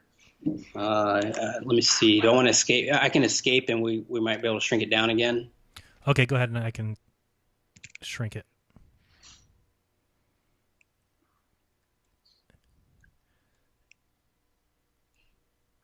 Okay, I think I'm all right. good. Go ahead. Yep. All right. So let's say, how I envision this works is that this purple line right here, or these black lines, right? I can just resolve smaller and smaller black lines. So instead of like 819x, let's say, I might be able to resolve 1024x with the next higher camera. Okay. And gotcha. Maybe I get to 1500x with the next higher camera, and so on and so forth. Okay. Gotcha. So I can see further with better apertures. That's how I envision that working. Okay. All right, so we got to here. So again, this is kind of just pulling out those triangles, and you end up with two different calculations. You end up with the height loss or drop, which is this formula here, h equals r minus r cosine theta, and that's from this well-known diagram you can get off the web. And then the horizon gain, how far you can see, is a second calculation, and that's equal to 1.22 times the a square root of the height in feet as far as is how far you can see in distance in miles. And I just showed, this is the Wikipedia page where it shows that that's what the formula is. Anyway, that's just kind of a gee whiz, I guess, point. The second part of this, I guess, is just 8 inches per mile squared and kind of how that works out. 8 inches per mile squared works out as a parabola. It doesn't really extrapolate it back into a sphere if you just start plugging in numbers and distance. It seems to be very accurate to about 100 miles or so, and then it kind of starts to break down a little bit. But for the most part, none of us are seeing beyond 100 miles unless, you're kind of, Right. doing the infrared stuff or whatever. But most of us are seeing, although, that world distance photography, that was like 200 plus miles, right? So Yeah, usually those happen around sunset or sunrise when you get basically a silhouette of a mountaintop. It takes the sun being behind it, because I don't think any mountain at that distance can resolve itself. You're not going to see, for instance, Canigou, the mountain that can be seen from 175 miles. It wouldn't resolve in your eye. The only reason it does is because the sun gets behind it, creates a silhouette, and then we can see the silhouette compared to the background sky. So I think that's why some of those distance records are found. But you're right, you're not going to see further than 100 miles unless that happens. right, or unless you have the aperture that is allowing you to see those small angles at farther and farther distances. So Possibly, like yeah. a telescope or something like that has a huge aperture. And can gather all those wavelengths of light, and they're not getting diffracted, and image integrity isn't getting all jumbled up, So the 8 inches per mile squared issue, essentially what they do with this is they take this purple line and they kind of rock it across a horizon, right? So if you increase your observer height, you can see more of this this object down to its base. And if you lose your observer height, this purple line gets kind of rocked upwards. So essentially they take this curvature rate across a parabola, and they add in factors of observer height and object height. So easily, if you think about it, what they do is they just split it down the middle between, if you had if the object height and the observer height are about the same, you can just take 8 inches per mile squared and you can cut it in half, and that's essentially what the loss rate is going to be. But so leaving that just for the moment, again, this is kind of speculation as to just how we got to this point, in my opinion.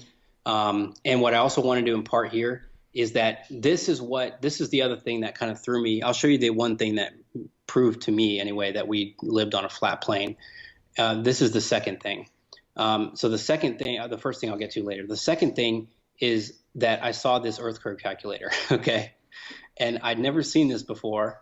And then when I saw it, it just clicked that this is not right, okay? Because you have this person leaning backwards, staring across a bulge that's supposed to be the center point of your vision, looking at another object leaning backwards on the other side, okay? Right. So I don't care that you can't see the tilt angle.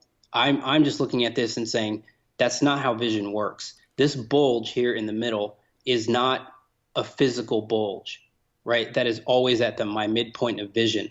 So, because if I increase my height, and let's say I kept everything stable, my head is stable, my feet are stable to the ground, and I just move up, let's say 2 feet in the air, I jump up, right?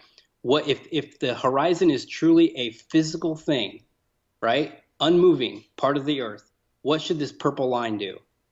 It should move up with me, right? As I jump up and down, okay? Right. It shouldn't rise to my eye level. That's why this whole issue of the horizon rising to your eye level is such a key thing, right? Because it tells you that the horizon is an optical phenomenon. Right. The horizon is not a physical bulge of earth that just happens to always be at the midpoint of vision, such that as I increase my height and I'm looking at this H1 target, this red arrow here, I have to bring my vision down in order to continually see it. It makes no sense to me, right? You don't bring your eye down to the ground continually as you move up in height. The ground rises to eye level. Does that make sense? Absolutely. So let's move back to the perspective a little bit. So what about this loss rate gives the appearance of curvature? And we kind of delved into this a little bit just by how perspective works. This ramping, you can see how this halving effect by itself could potentially lead to the false impression of a curve, right? These dual parabolas here. Oh yeah, absolutely. So again, we talked about this earlier. The color-coded lines can be represented as just 8-foot objects, right? Because the ceiling to the floor is 8 feet, right? And so this red line and this red line is 8 feet, and they all color code back to that 130-foot part. So what I want to impart here is important. So perspective represents our linear world by coupling exponential height change with exponential distance change.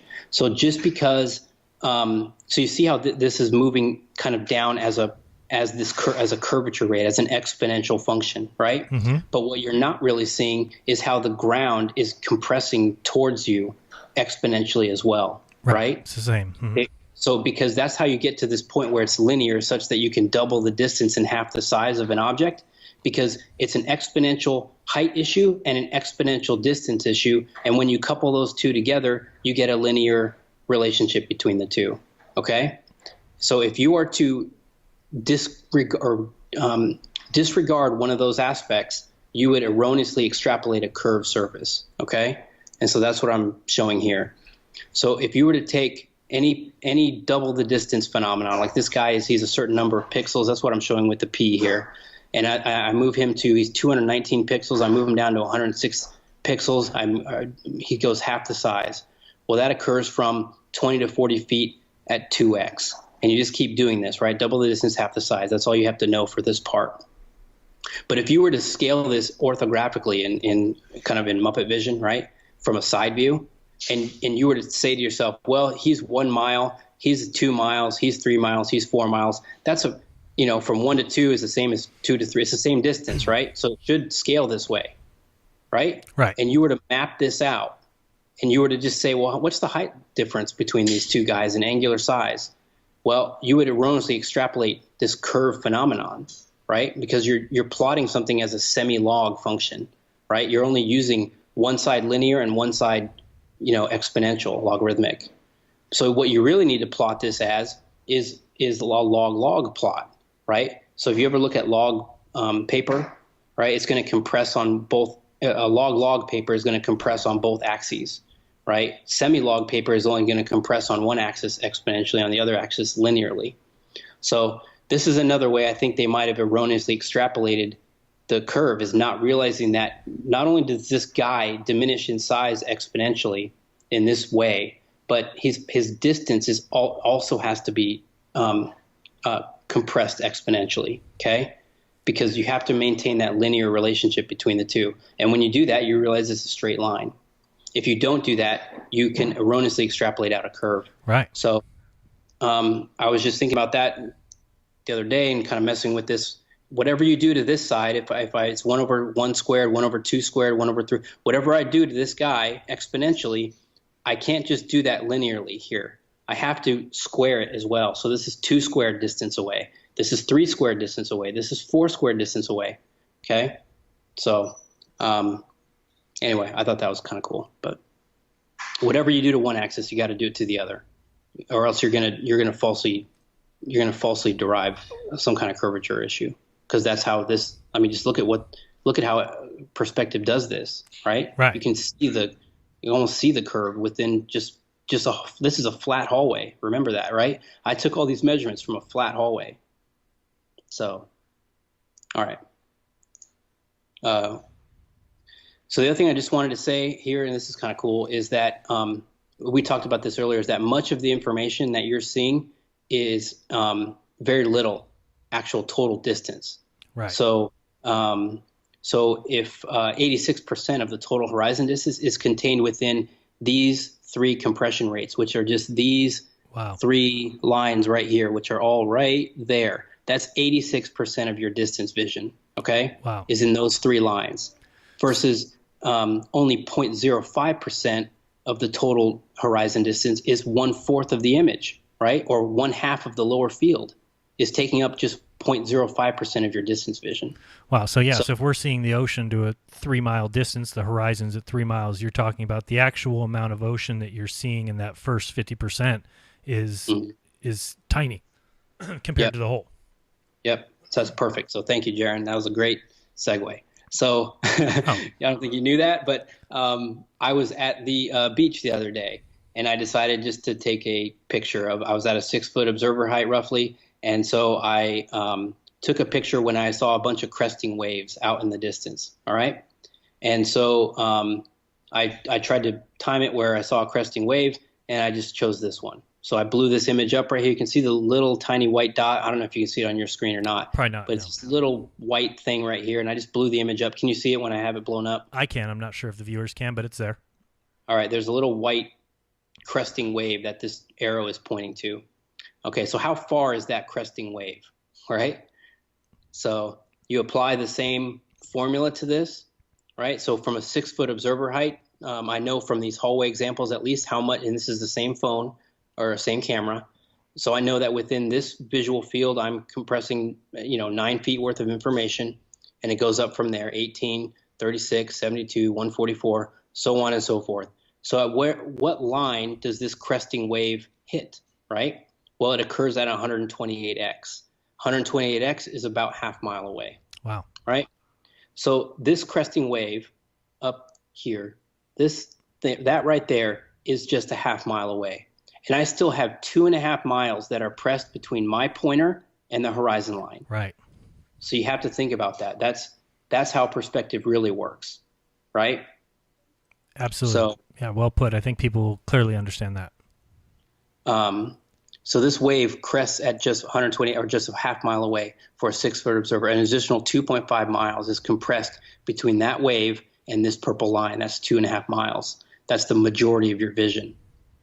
So, and that's blown up too. So people have to realize that it's not, right. This is the non-blown up version right here. You can barely make out the line. Right. Absolutely. Yeah. I had to press that line down into like a half point pixel or whatever it is. All right. So these are these light disappearing examples. And so what I want to try to transition to here is now kind of small obstructions, and how when we have this ramp rate, you can have an uneven floor, and such that let's say one tile, is maybe a little bit raised here. Mm-hmm. That could completely obscure anything down the road. Right.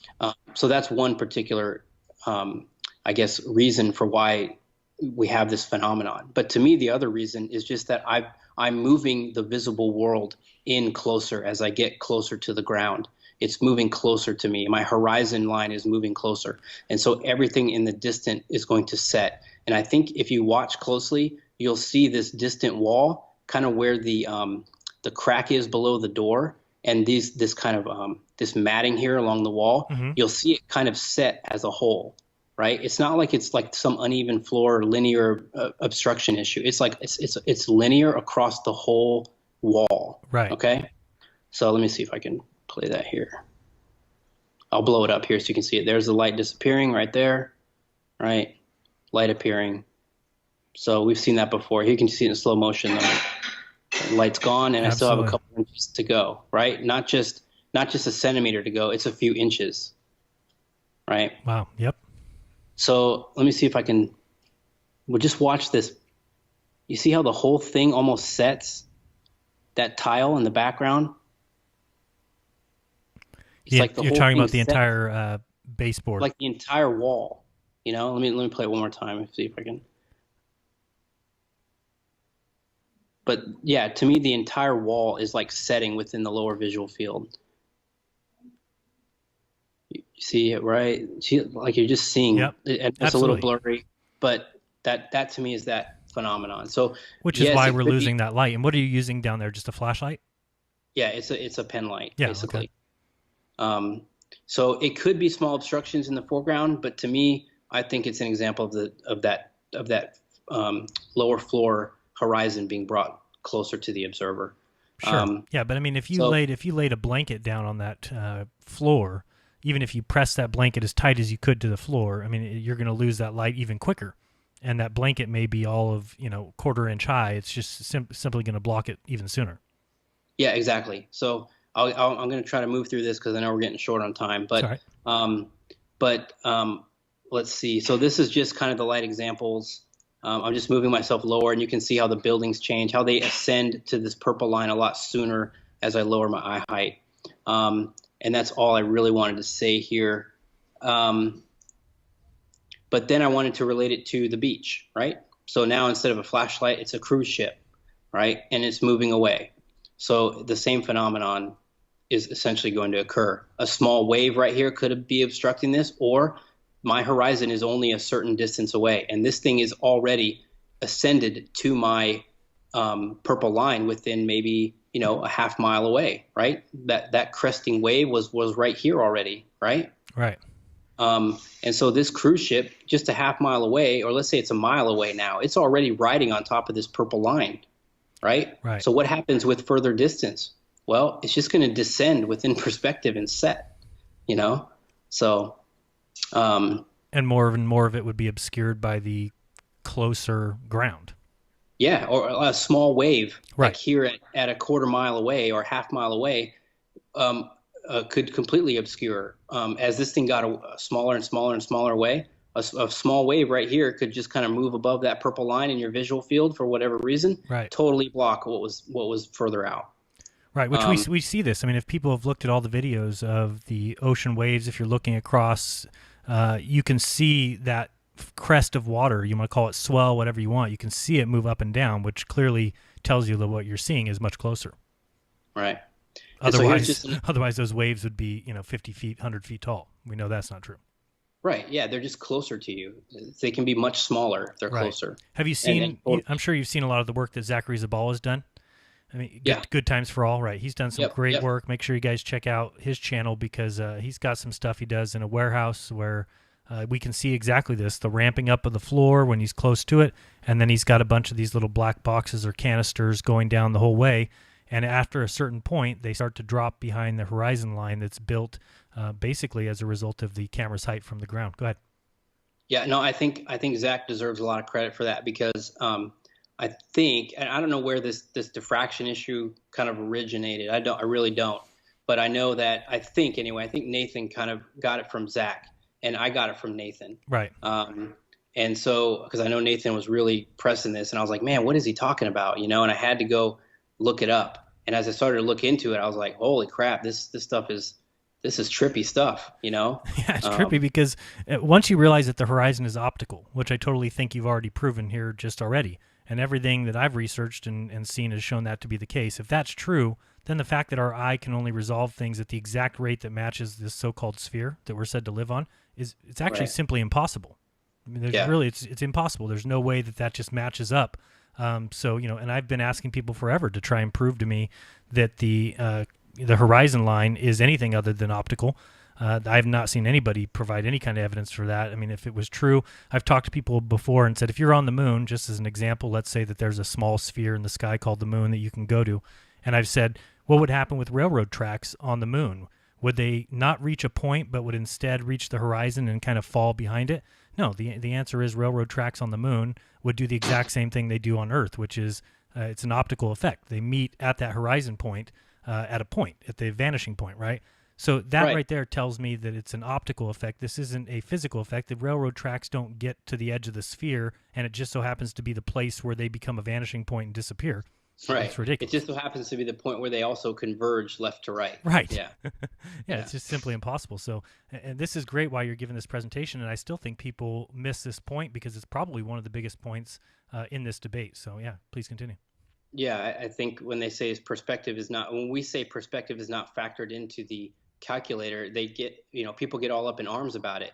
But the problem is that perspective, this horizon, this center point here is just the center of my convex lens, Right. It allows the floor to meet the ceiling at a certain point. And so if you're saying that this is now Earth curve, well, we have a problem. We have a disagreement of what's going on. So right. That's why we say it's not factored in, because it is the thing, right? It is the bulge. So my question is, and probably the easiest way that I could prove this to people, and I'll have to ask you because I'm not sure the answer, but if we have a tunnel, and let's say we have a 10-mile straight as an arrow tunnel, okay, and it's got no lights on the inside, so if you're standing at one side of that tunnel, I don't think you'd be able to see the light at the other side of the tunnel. You're 10 miles away. The ground's going to ramp up. The horizon line's going to be created before you ever see the other side of that tunnel. My question would be, if somebody pulled out the very best telescope that there is, would that change? Or Right, that's the question. That's Yeah, the question. And I have that same question. So I think Right. they would if you were able to get the resolution down to a sufficient amount. I think they would. The calculation, I guess I could do that. I don't have my phone with me right now. I have to do the calculation, but you could just do it by whatever that angle. So let's say the light is you'd have to determine whatever the light size would be, the radius of the light. Right. And then, but again, there's other issues. So here's another just caveat to this. There's other issues just besides Rayleigh criteria that allow something to be resolved. There's also focal distance issues. There's brightness of the field. There is there's a lot of different things that are different. There's different calculations for resolution. So when people say, oh, it's just the wavelength of light divided by the diameter of the aperture, that's not necessarily true. There Right. are other issues that go into whether or not we can resolve something. So Okay, gotcha. but That's I something we agree, can that's something we can work on. If we make a couple examples, maybe I'll make a video about it, because I think that that's hugely telling. People tend to think that when they say, "Well, on a flat Earth, wouldn't we be able to see forever? Wouldn't I be able to take this telescope and see the sun on the other side of the Earth?" And really, I don't think you'd be able to take a telescope and see a light on the other side of a tunnel. So, I mean, Right. when we're talking about 10 Right. miles, let alone when we're talking about a sun that's some 8 to 10,000 miles away. But go ahead and Right. continue. We'll do that separately. Yeah, no, we're diffraction limited. And so Right. they'll say like, well, I can see a star. How come I can see a star that's 80 trillion miles away? Right. And you're like, well, because you're not seeing 80 trillion miles away. The star Right. isn't that far. So hate to break it to you, but Right. that's so Unless anyway, you make yeah. the stars super gigantic and super far, and it just gets into nonsense after that. But go ahead. This stuff's great. So here I have this Walmart example again. So again, I just got really close to the floor, and you can see now how the floor is essentially my lower 50% of vision, and how it kind of widened out. This red line is kind of where the corners of the floor are, right? And how they've already approximated this purple line just by lowering my height.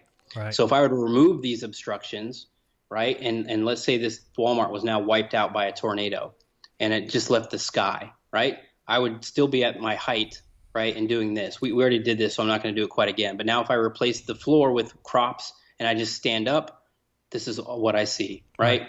So the same phenomenon where the flashlight disappeared in this example, the boat disappeared in this example, now I got a tractor in this example, whatever it is, Right. they all are going to disappear at a certain point over this horizon.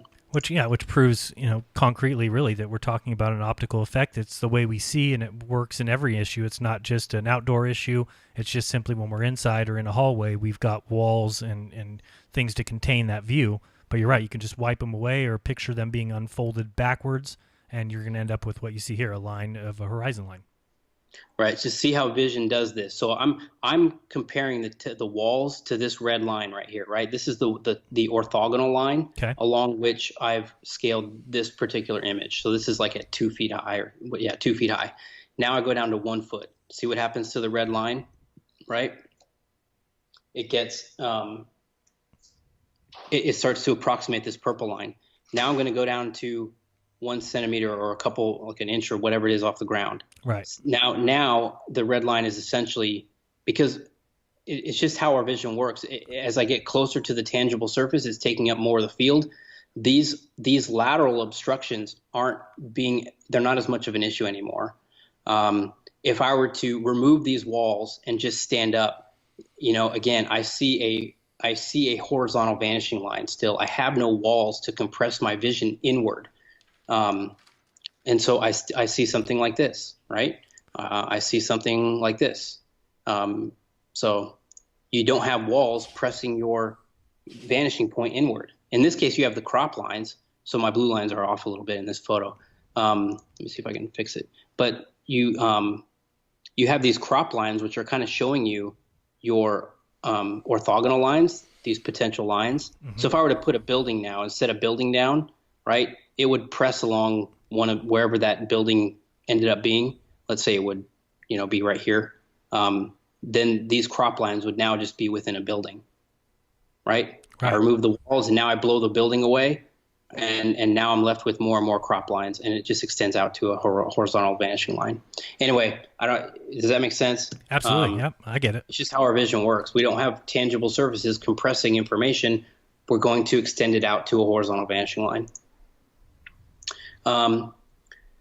So here's the small obstruction example. So I'm only going to do a couple of these, and then refraction, then we'll finish up. Okay.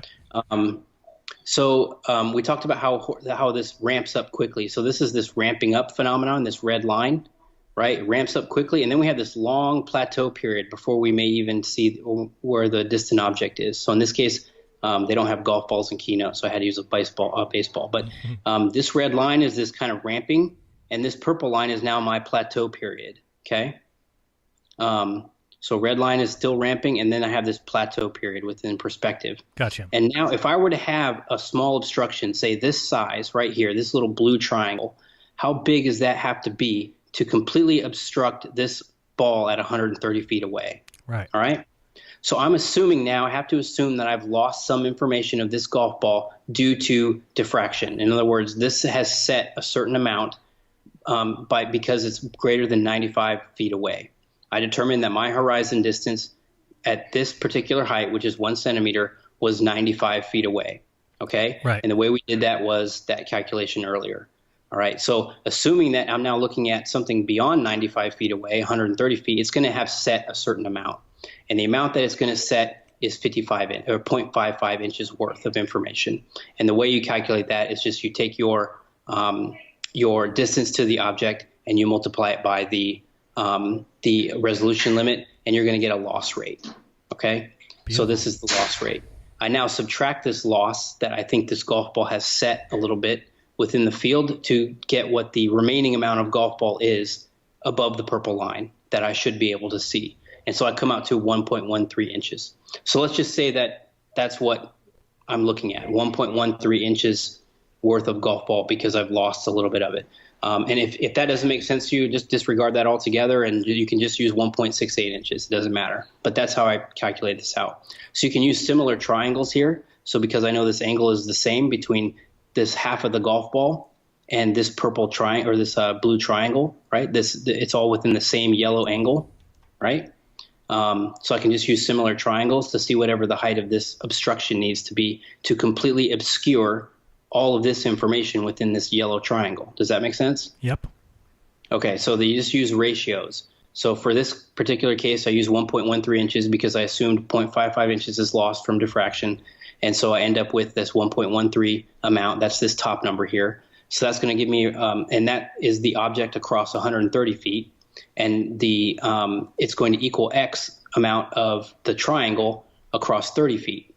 So the example is, for a 1 foot or for a centimeter off the floor, how small does an obstruction have to be 30 feet away to obstruct the bottom half of the golf ball 130 feet away? That's my example. Okay. So the answer is 3 millimeters. Okay. So that's crazy, right? Wow. That's a really small amount to obscure just the bottom half of this golf ball. But if you look at this image in perspective, you could see how something right here, 3 millimeters worth possibly, or let's say even 6 millimeter, maybe a centimeter worth, right? Up to about yay of this golf ball would totally, you can't even see that golf ball. Absolutely. Right? Yep. The light is like barely visible in this photo, and the golf ball, I can't even blow this thing up to find this golf ball sometimes. It's like a dot back here. So that to me, so now I just take this and extrapolate to other examples, right? So now I'm going to say, how tall does something have to be at 60 feet away to obscure something 360 feet away that is 0.4 inches worth of light, right? So now I'm going to say this light was obscured from a small obstruction in the foreground. How big of a small obstruction? Well, if you do this by similar triangles, assuming that you're on this plateau region within perspective, it's very small, right? Because things get really tiny at 360 feet away. But things at 60 feet away, right, they don't have to be quite as small, and to completely obscure that thing in the foreground.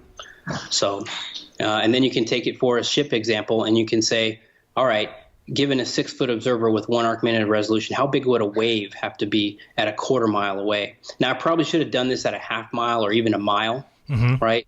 But I did it at a quarter mile, and I probably should, because we saw that cresting wave was at least half about mile. a mile. So a quarter mile might be like somewhere in here. Okay. So this one, I might need to modify this one a little bit, but the take home message is that let's say it's a 3-foot wave, right? I said a 1.5-foot wave would obstruct the bottom half of the boat, but so let's say it's a 3-foot wave. A 3-foot wave would obstruct the bottom half of the boat, right? So Absolutely. a 250-foot tall boat, that's 20 miles away. Right, and that doesn't even bring into account if you want to start talking about swell, which the swell is often double digits feet, and you may not be able to see that from the shore, but it certainly would block if you're talking about a swell that's popped out a half mile. Think of how much that would cover easily a 250-foot boat, 20 miles away. But go ahead. Right.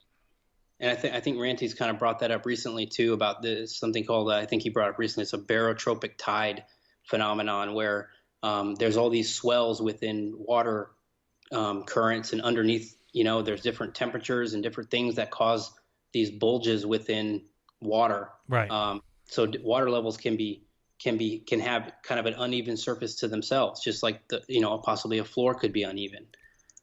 Correct. So, and so then we get into, so that hopefully that's from a just kind of a physical standpoint of like how a small obstruction could obscure something further away, because it's just, again, we have this plateau effect within perspective, and things ride along this plateau for a long time before they actually start to kind of set and move away. So something small that's up on that plateau relatively nearby, just like we did that cresting wave example, something tall enough to go above the purple line in choppy water or whatever would totally obstruct something further away easily.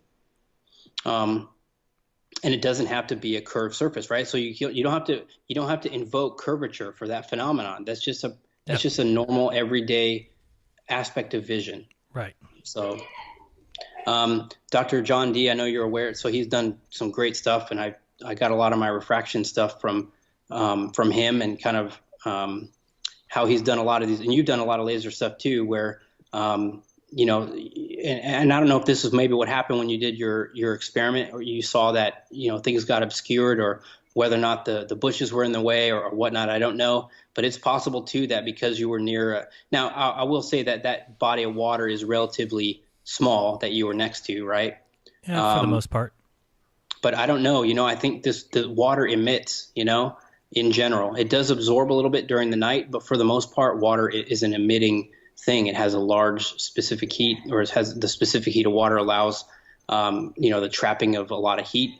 And as there's a great, if you go to the Metabunk 7/6R discussion, there's a lot of contradictions in there, but everyone, the site that the source that they cited essentially says, oh yeah, well, water emits during the day. It actually makes the air above the water a little less dense.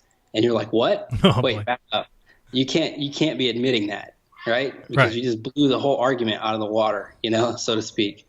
So anyway, the point is, I think for the most part, upward refraction is the standard.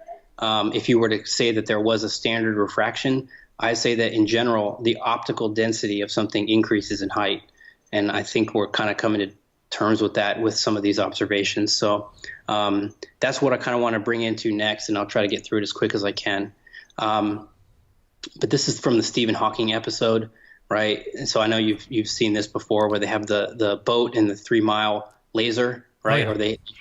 Okay, so, and he goes to 3 miles, and he's like, oh, look, it just happens to be 6 foot above, above the water surface, right? Not taking into account the fact that this laser is like a good 1.5 feet at least off maybe 2 feet above the water level. Yeah, so I think it's 2.5 feet. I think they have it at 31 inches, and they never level it to start with. But yeah, right. Go ahead. No, it's full of holes, but yeah. But what you can see here is, if you go back to Dr. John, so you can see how you can see kind of these upward refraction phenomenon.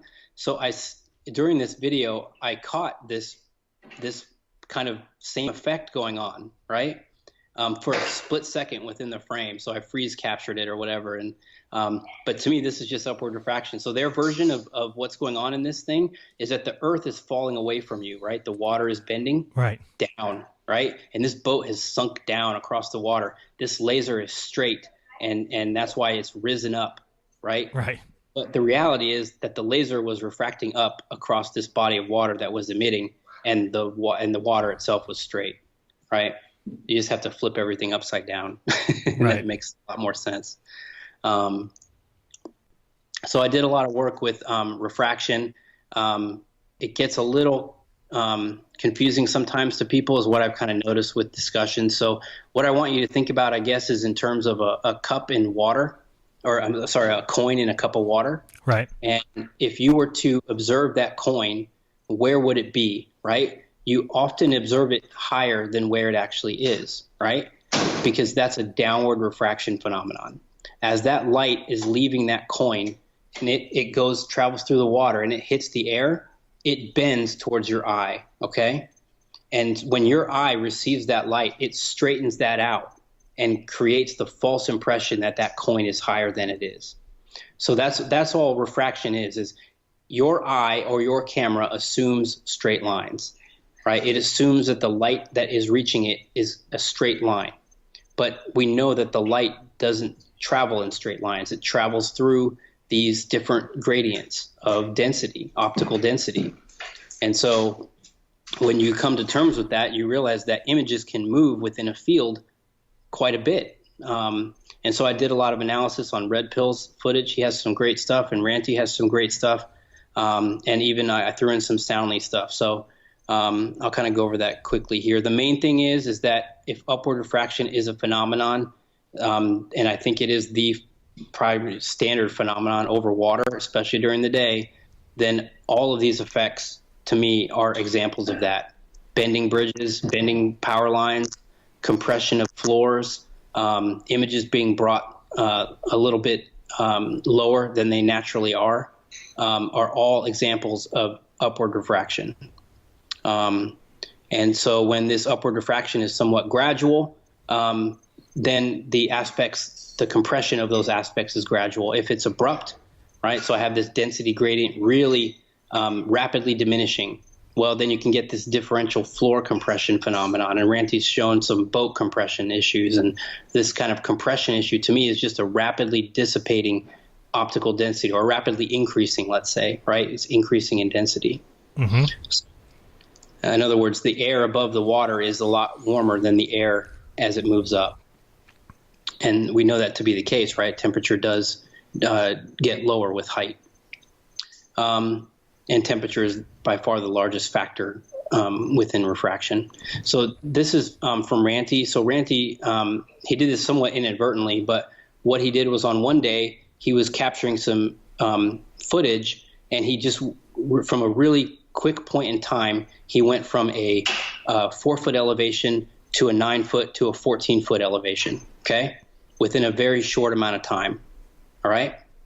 And on another day, he was doing a time lapse from roughly the same area, and he set his camera down at 4 foot, okay? And he just let it roll for, I think, 2.5, 3 hours, and the tide was coming in. But what you see and what I did with the yellow lines is I'm just doing the center of frame. Where's the center of frame for his camera? Gotcha. And I standardized it to the corners of each. So you can't see the corners here, but they're put to the corners of each frame, where you can get the central vanishing point of each frame. And so you see this mirror line, horizon line, right, or this inversion point is low over here, and you have X amount of lighthouse right here, right? And throughout the day, as the water is, you get kind of less upward refraction phenomenon occurring. That's what I think is happening anyway. This thing rises to a more stable position, and it's lower when you have more upward refraction to begin with. So the reason I say that is because, so if you look at these two images, right, the 14-foot elevation is almost the exact same thing as this 4-foot elevation at 9:30 a.m., right? This 4-foot elevation is the same thing as this 4-foot elevation at 10:15 a.m. This 9-foot is the same, right? So the entire image was brought up throughout the day, right? So, and you can see the lighthouse here. The lighthouse, the mirror inflection, the inflection point kind of is down here, right? And here's the yellow line. And as throughout the day, it gets higher within the frame. So, so Travis from The Plain Truth, he just did this one recently. And I thought this was awesome. So he did a still, and this is also a time lapse. The camera's not moving at all, right? It's set there. It's not moving. He takes a still shot at a certain time frame and then just watches this thing move. And so when you look at his video, and the link will be in the description, you'll see how this entire thing moves downward within the frame, right? And so this is him just taking another still shot, or this is actually, I think I still shot at his video at this point when it was low down, right? So you can see how an object bodily moves just from refraction phenomenon within a time lapse, right? And look at this one; it's even more dramatic, right? So this was a still shot when he reoriented his camera, and then he allowed it to time lapse as it went down, right? And this one went all the way down here, right? So just show. Have you ever seen the Skunk Bay footage, the Skunk Bay time lapse? Oh yeah, definitely.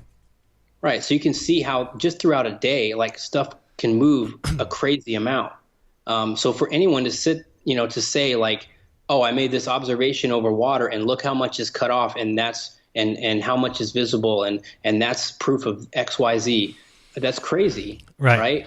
You're just taking a snapshot of a point in time. If you were to sit there and set your camera up, you would see the amount of refraction that's going on. Right. So this is some really cool stuff here. So Red Pill, I encourage everyone to look at this video.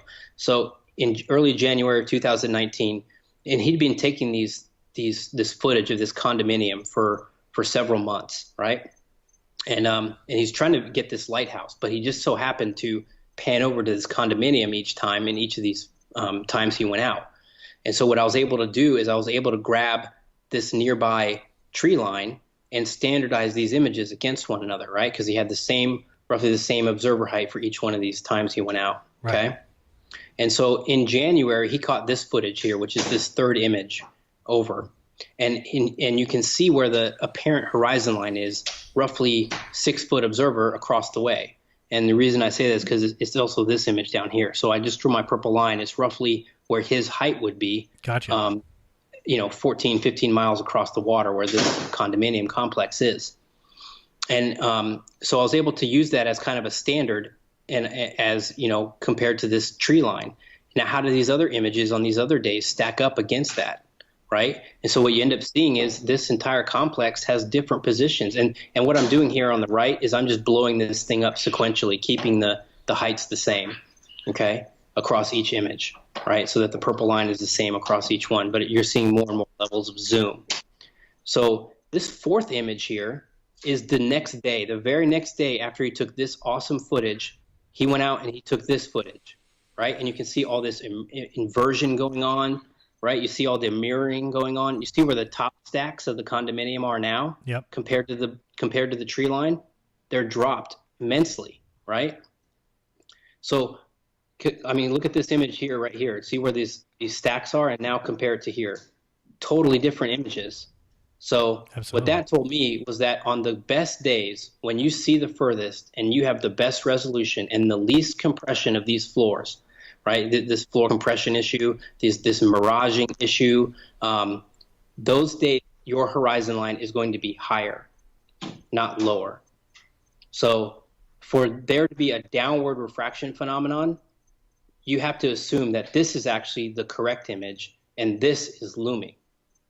This third image here where you can see for miles and there's no compression, there's no mirroring, it's undistorted, right? That's actually the false image. That's the looming image. This is the real thing, right?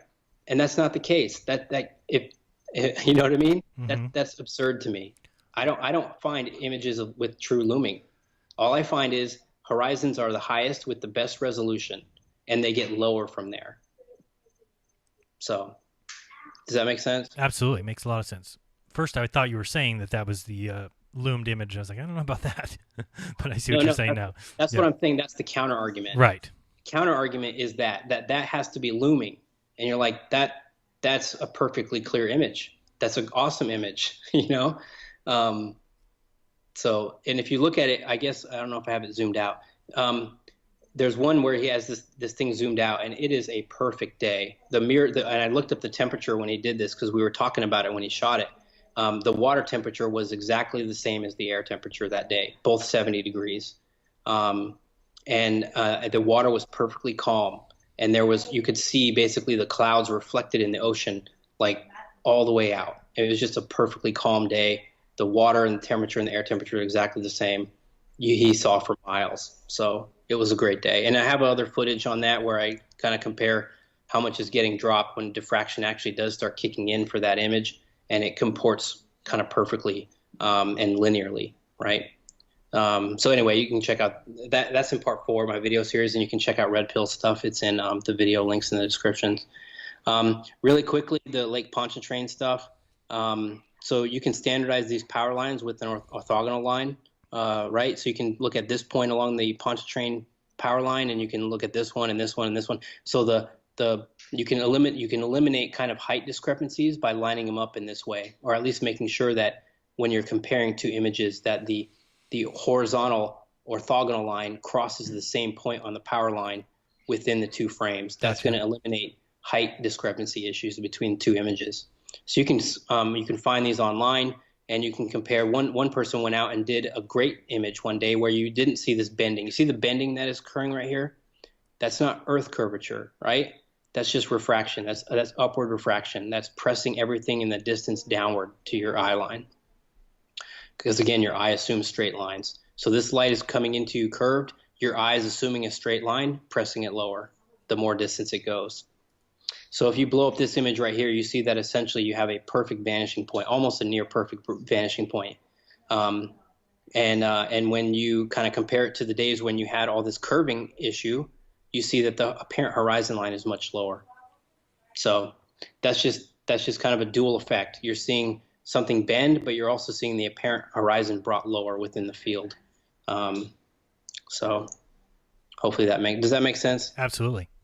It's I can get kind of so how much should a horizon drop, right? It depends on what a horizon is, and that's our bottom line, I think, here. Is it a bulge of Earth that you view leaning backward? And what happens if you jump up in the air, right? If the horizon is a physical thing, okay, not an optical thing, then it should just stay where it is, right? As you move your position relative to it. You don't have to adjust. Why right? Again, like I can't stress this enough. When I go up in a balloon, I don't drop my head down to see the horizon, right? Anyway, it's crazy to me. So if you say it's both, right?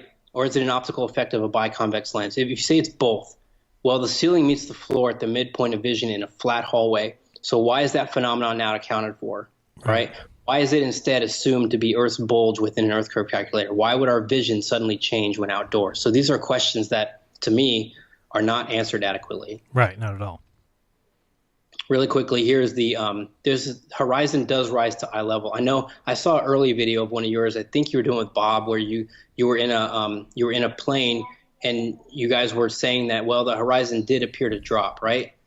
Right, which I think is simply because we can't see far enough, and when you've got all that atmosphere in the way, that you just lose. It's kind of the same issue as you get higher up. But go ahead and explain it.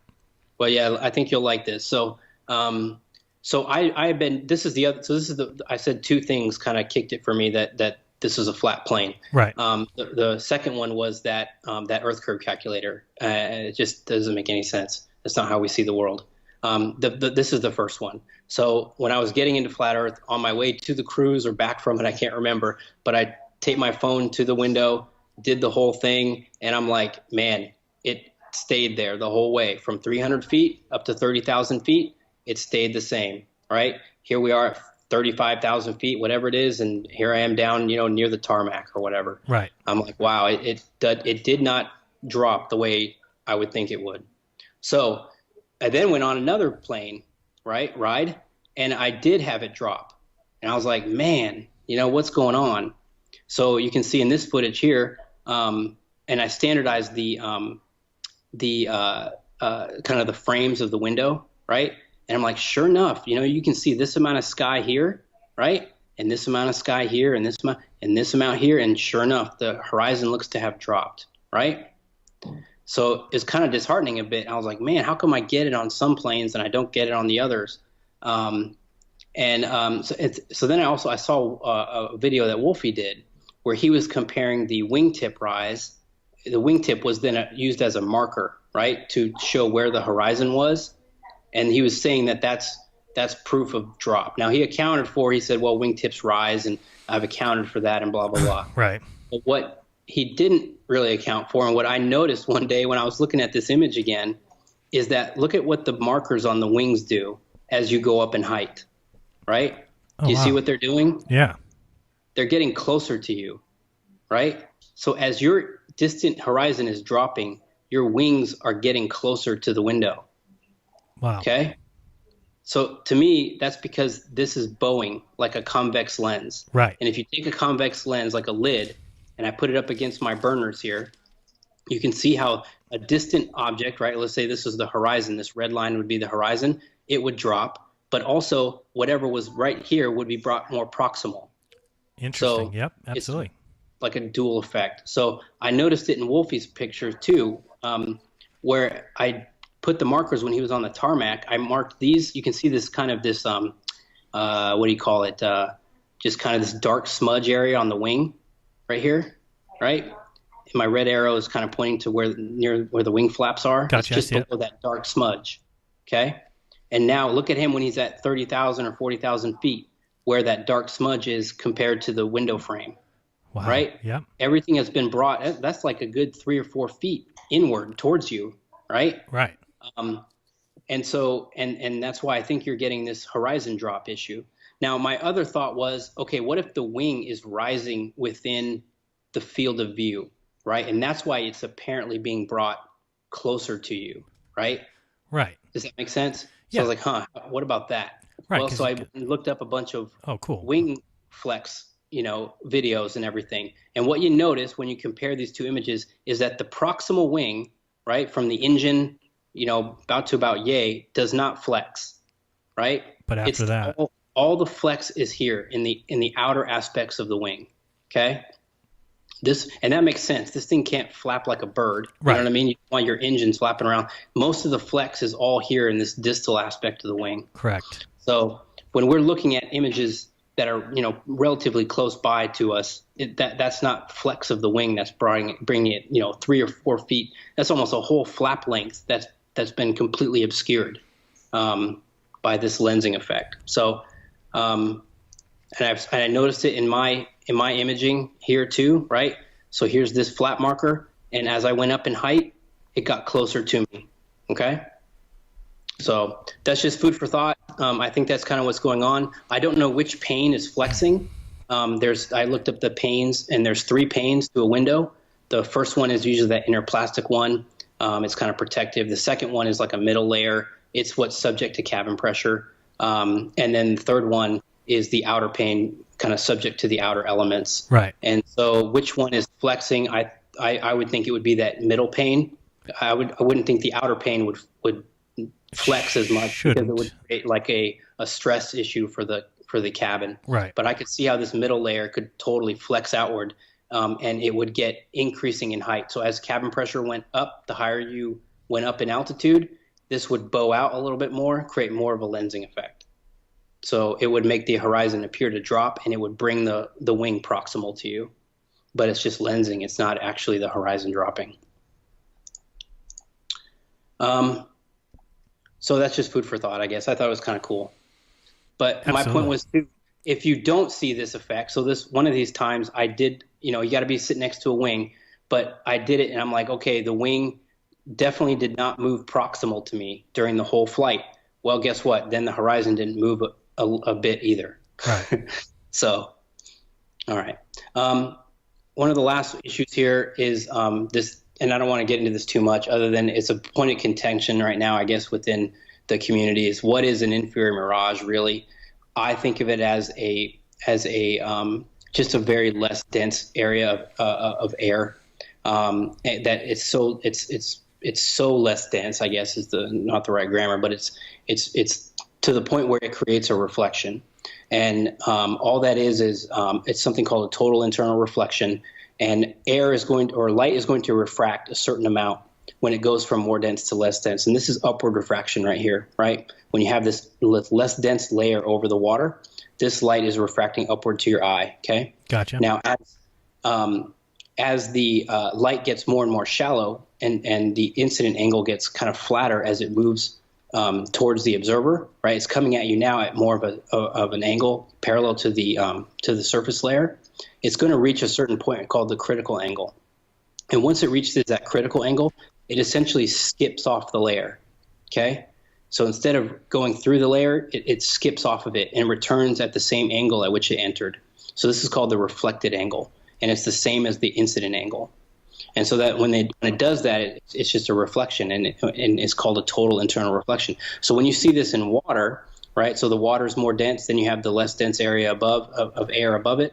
You'll see like the famous one is like this turtle, right? You're seeing this kind of inverted turtle in the water line. And that's because you're seeing the reflection of the turtle if you're underneath the water. But the same occurs if you have a density gradient in the air. And instead of water, it's just more dense air. The same would occur, but in reverse. And that's what I think is occurring with a total internal reflection. Or as a total internal reflection with an infrared mirage. There are other theories that it could be just the roughness of the water creating a shimmering or kind of effect.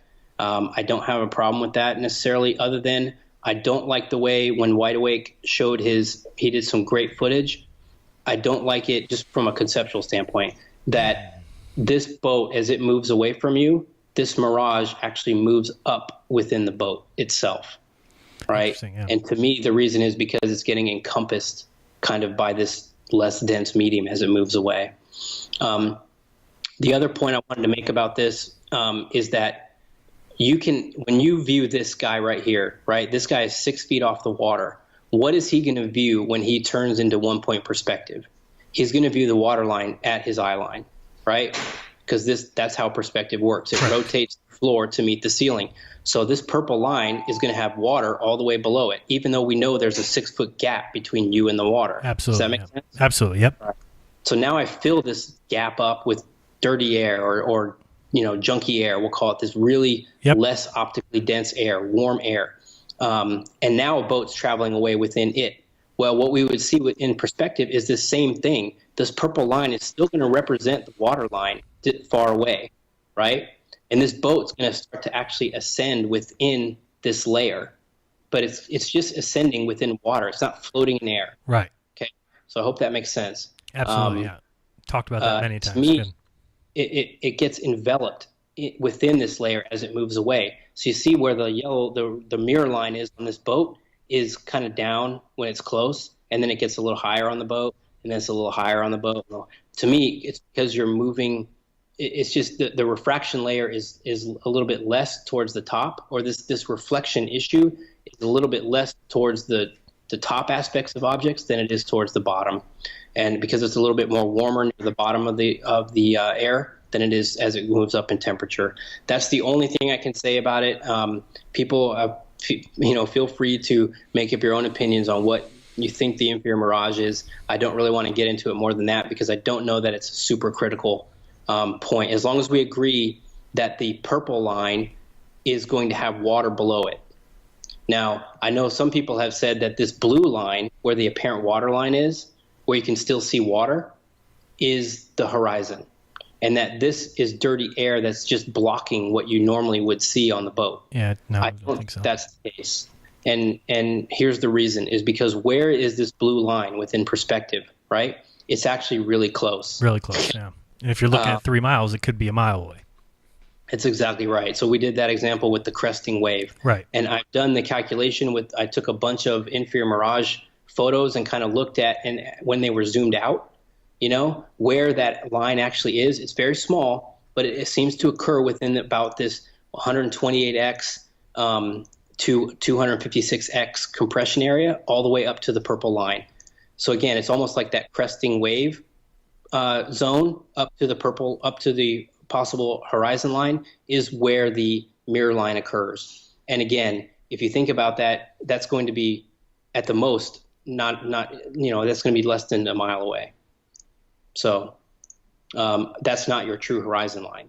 That's a close thing.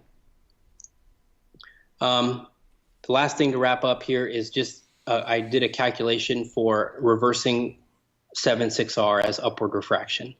So I'm going to leave this up. I'm not going to go through this right now. Okay. But people can screenshot it if they want to, or they can just look at the video and kind of see how I derived it. Essentially, all I did was, this is how a 7.6R is purported to be. Think of it in terms of 8 inches per mile squared, right? So I took that 8 inches per mile squared as your curvature rate across a short distance, and that your height, your observer height and your object height are roughly the same. And I just flattened this curve out, okay? And I said, well, now it's actually light bending upward at the same rate across a flat plane, instead of light bending or light moving straight as though you were on a 7/6R less curvature rate of Earth, okay? All I did was I just took the same assumption and I flattened it out. And so when I did that, you come to a formula of 0.277 feet per mile squared, okay? Recall that, the 8 inches per mile squared is 0.66 feet per mile squared. So right. this is 0.277 feet per mile squared. And you can do this for a ton of different heights. It works the same. The reason it works the same is because for every 6 foot worth of whatever your height is, you're just reducing this clock tower as 6 foot intervals all the way. So as a whole, it's still going to compress at the same rate. Exactly. And so observer height doesn't really come into play as much with this formula.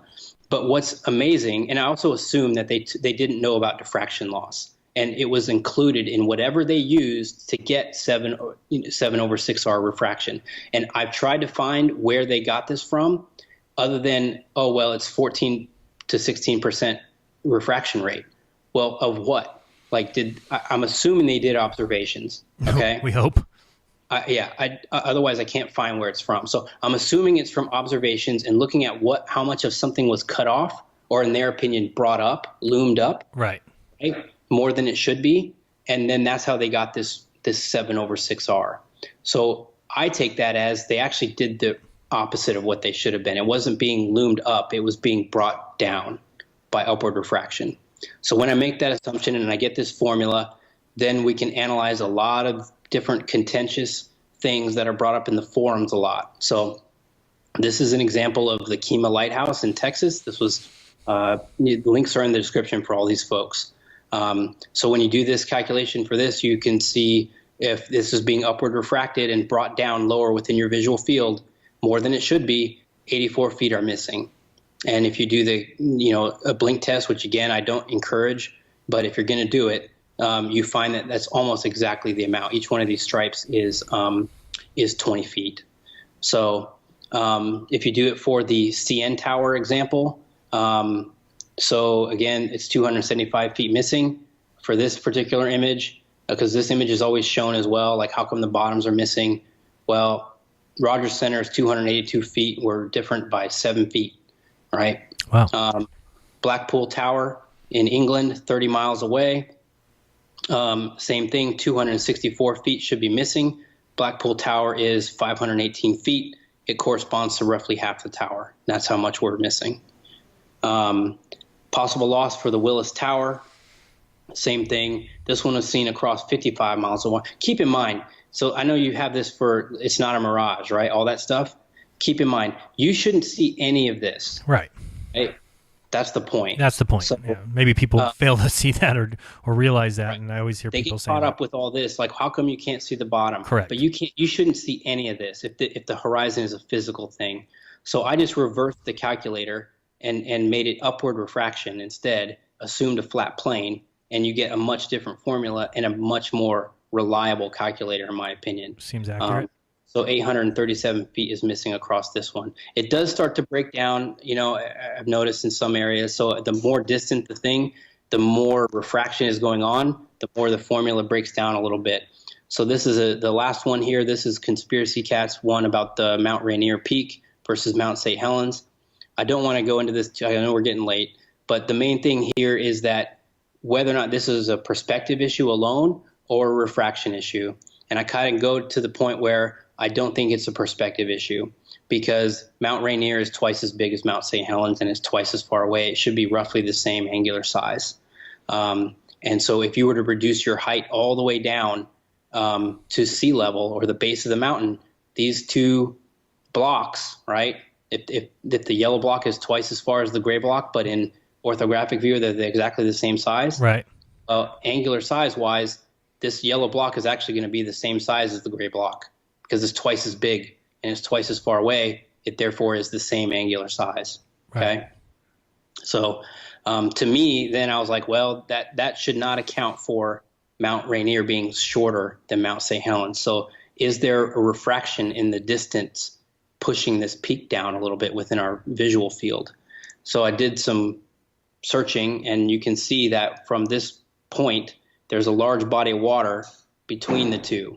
And so to me, that's possibly what's causing some turbulence in the air, creating a bit of a refraction behind Mount St. Helens, but before Mount Rainier.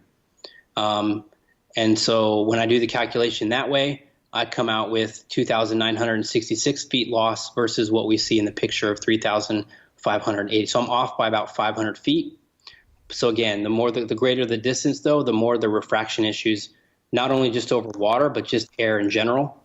And so if you change the calculator to 0.33, feet per mile squared, you come out with that's the exact number that you should. So it's all just refraction, in my opinion. And then the last part here, so I keep saying last part, but this whole personal dome issue and why we see angular size issues with the sun or why we don't see angular size issues with the sun. I know Walter Bisley, he's not a flat earther by any stretch, right? But he actually put together a decent, and I believe he did the model, right? I think that's on his website. Yep. It's actually good. So kudos to him for doing that. But you can kind of see how for some people the North Pole issues and the South Pole issues can be resolved by this personal dome. And I know you've talked about that. It's been talked about on Globebusters and so forth. But to me, what is causing the personal dome, right? And I don't know if upward refraction is truly a normal phenomenon. In other words, temperature increasing or decreasing with height, such that it creates a pretty dramatic effect on what we see. Then that, to me, you can see how I bent these rays of light for a sun, Anyway, I'll put it to you this way. I took basically Soundly's bridge and I reversed it. So what would you see if the bridge was now high up in the sky and moving away from you, but your light rays were getting bent to the observer in an upward manner? Mm-hmm. You would see the bridge essentially bent down to your eye line. And so I kind of tried to represent that here with this blue thing. When this does this, it's going to diminish in angular size to lesser of a degree because it's not moving as far away from you. It's kind of being refracted and brought inward towards the observer. And so that's how I envision this anyway. And so instead of the sun moving away on a straight line, it's possibly moving down on an arc. And that may be why, the angular size doesn't diminish quite as much, is because it's more on an arc and less on a straight line. And that's, I know it does change in angular size and it does a whole kind of crazy stuff. So I don't want to get into that too much, but I just know that whenever we talk about these issues and we talk about real like floor examples and all these, it's always brought up. Well, what about the sun?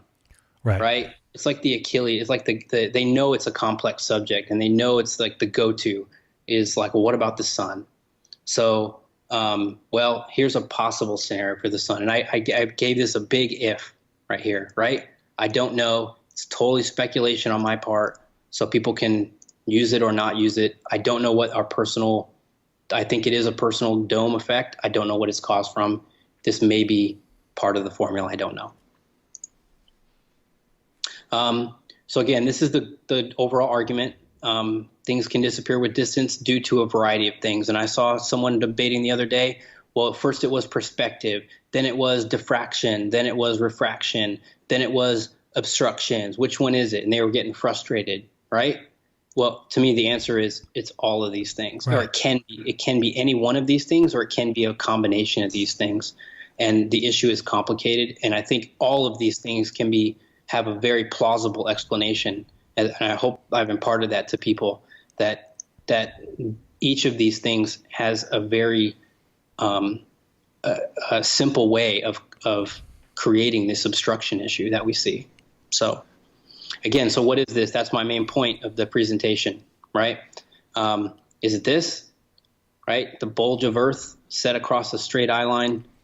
Or is it more something like this, like we see in every hallway or in every example of perspective that we know of? And so, again, this is the take home to me. Things get smaller as they move away. Your horizon rises to eye level.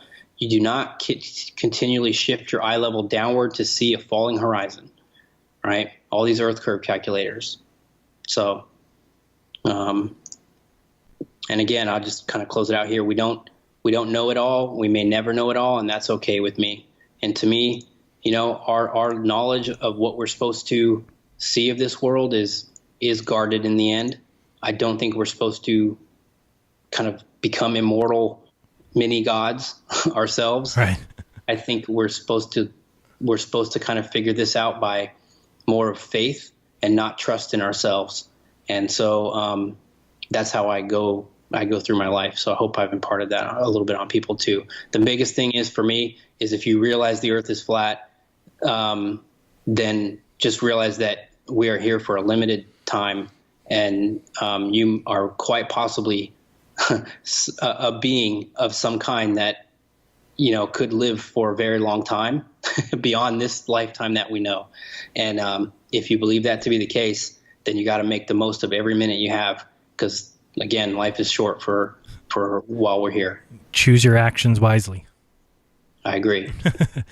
All right, and for as far as the super chats, we got a super chat from Ruhif, who said, "I'd love to have a hangout with Travis. Hit me up." We got Tim Drake, who said, "Israel hell." Thank you very much for that. The Mind of God sent one, and Simon Hart. So thank you guys for those super chats. I do appreciate it. Yeah, that was an excellent presentation tonight. I want to thank Travis so much for joining me and presenting for us.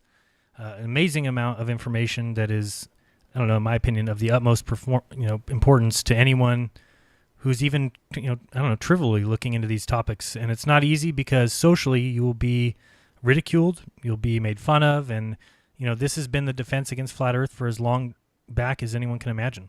By putting it in the mainstream as idiotic, as an ancient desert wandering belief, they've effectively steered any kind of real research, any real testing, any real questioning from ever being even considered.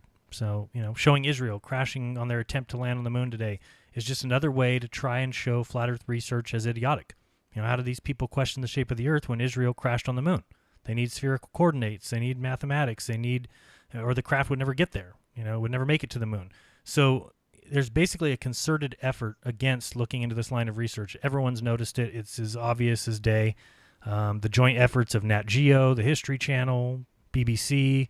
I mean, Brian Cox has actually said that to his knowledge, no person has ever thought that the Earth was flat. And people gobble it up. They believe that. So when you see a presentation like this, I really hope that you start to see why they don't want you looking into this. Because there are other explanations. Just like Travis said, there are better explanations. Explanations which take reality into account, take optics into account, and not try to explain the world to you mathematically with no regard to any kind of experiment or testing, and just simply, you better believe it because math is reality. This is the way it is. Simple equations like those involved in relativity, the bending of theoretical space-time, they're all equations built by these men with no way to prove that they have basis in reality. So what Travis did tonight is show how the math involved matches reality. So excellent work by Travis. Travis, any final words for the audience or where they can find and support your work? No, I just say, check out the videos if you want a little bit more in depth. I think the video number 4 of the series of 6, I go into a lot of stuff I think that wasn't really covered here as far as like refraction and really looking at Red Pill's footage. He caught an amazing day that I don't think anyone has caught to that level before. So I encourage everyone to look at that video and check out his channel as well. And all the other guys I referenced in here, please check out the description for all the folks that are mentioned in there. And there's a ton of people in my other videos that I want to reference as well, because this whole thing is collaborative, and there's no way that anyone like me can data crunch any of this stuff unless people are going out there and doing work and doing observations and just, maybe inadvertently finding something. Those are the best observations sometimes. And don't be afraid of any observation, because I think we know the truth. So every observation is a good observation, in my opinion. Totally agree. Couldn't agree more. So appreciate everyone's time. I know it went a little longer than maybe we expected, but hopefully you grasped the importance of the presentation. And hopefully you guys enjoyed it. If you want to support me or my channel, I would appreciate it. You can go to paypal.me/Jaron or patreon.com/jeranism if you want to join that group. And I always have to say big thanks to all my patrons. They make this channel possible. So thank you guys so much. Or if you use Venmo, you can just search @jeranism and you can donate that way. And I would appreciate it. So I appreciate it, guys, so much. Thank you for watching. Thank everybody in the chat. Thank you, mods. I was trying to watch the presentation, so I certainly didn't have my eye on chat. So I appreciate all the help over there and with the comments, as you guys always do. And that's about it. So I remind you guys to do your own research, because when you do, you'll never again believe what you've been taught. Till next time, this has been Jaron and Travis. Till next time, peace.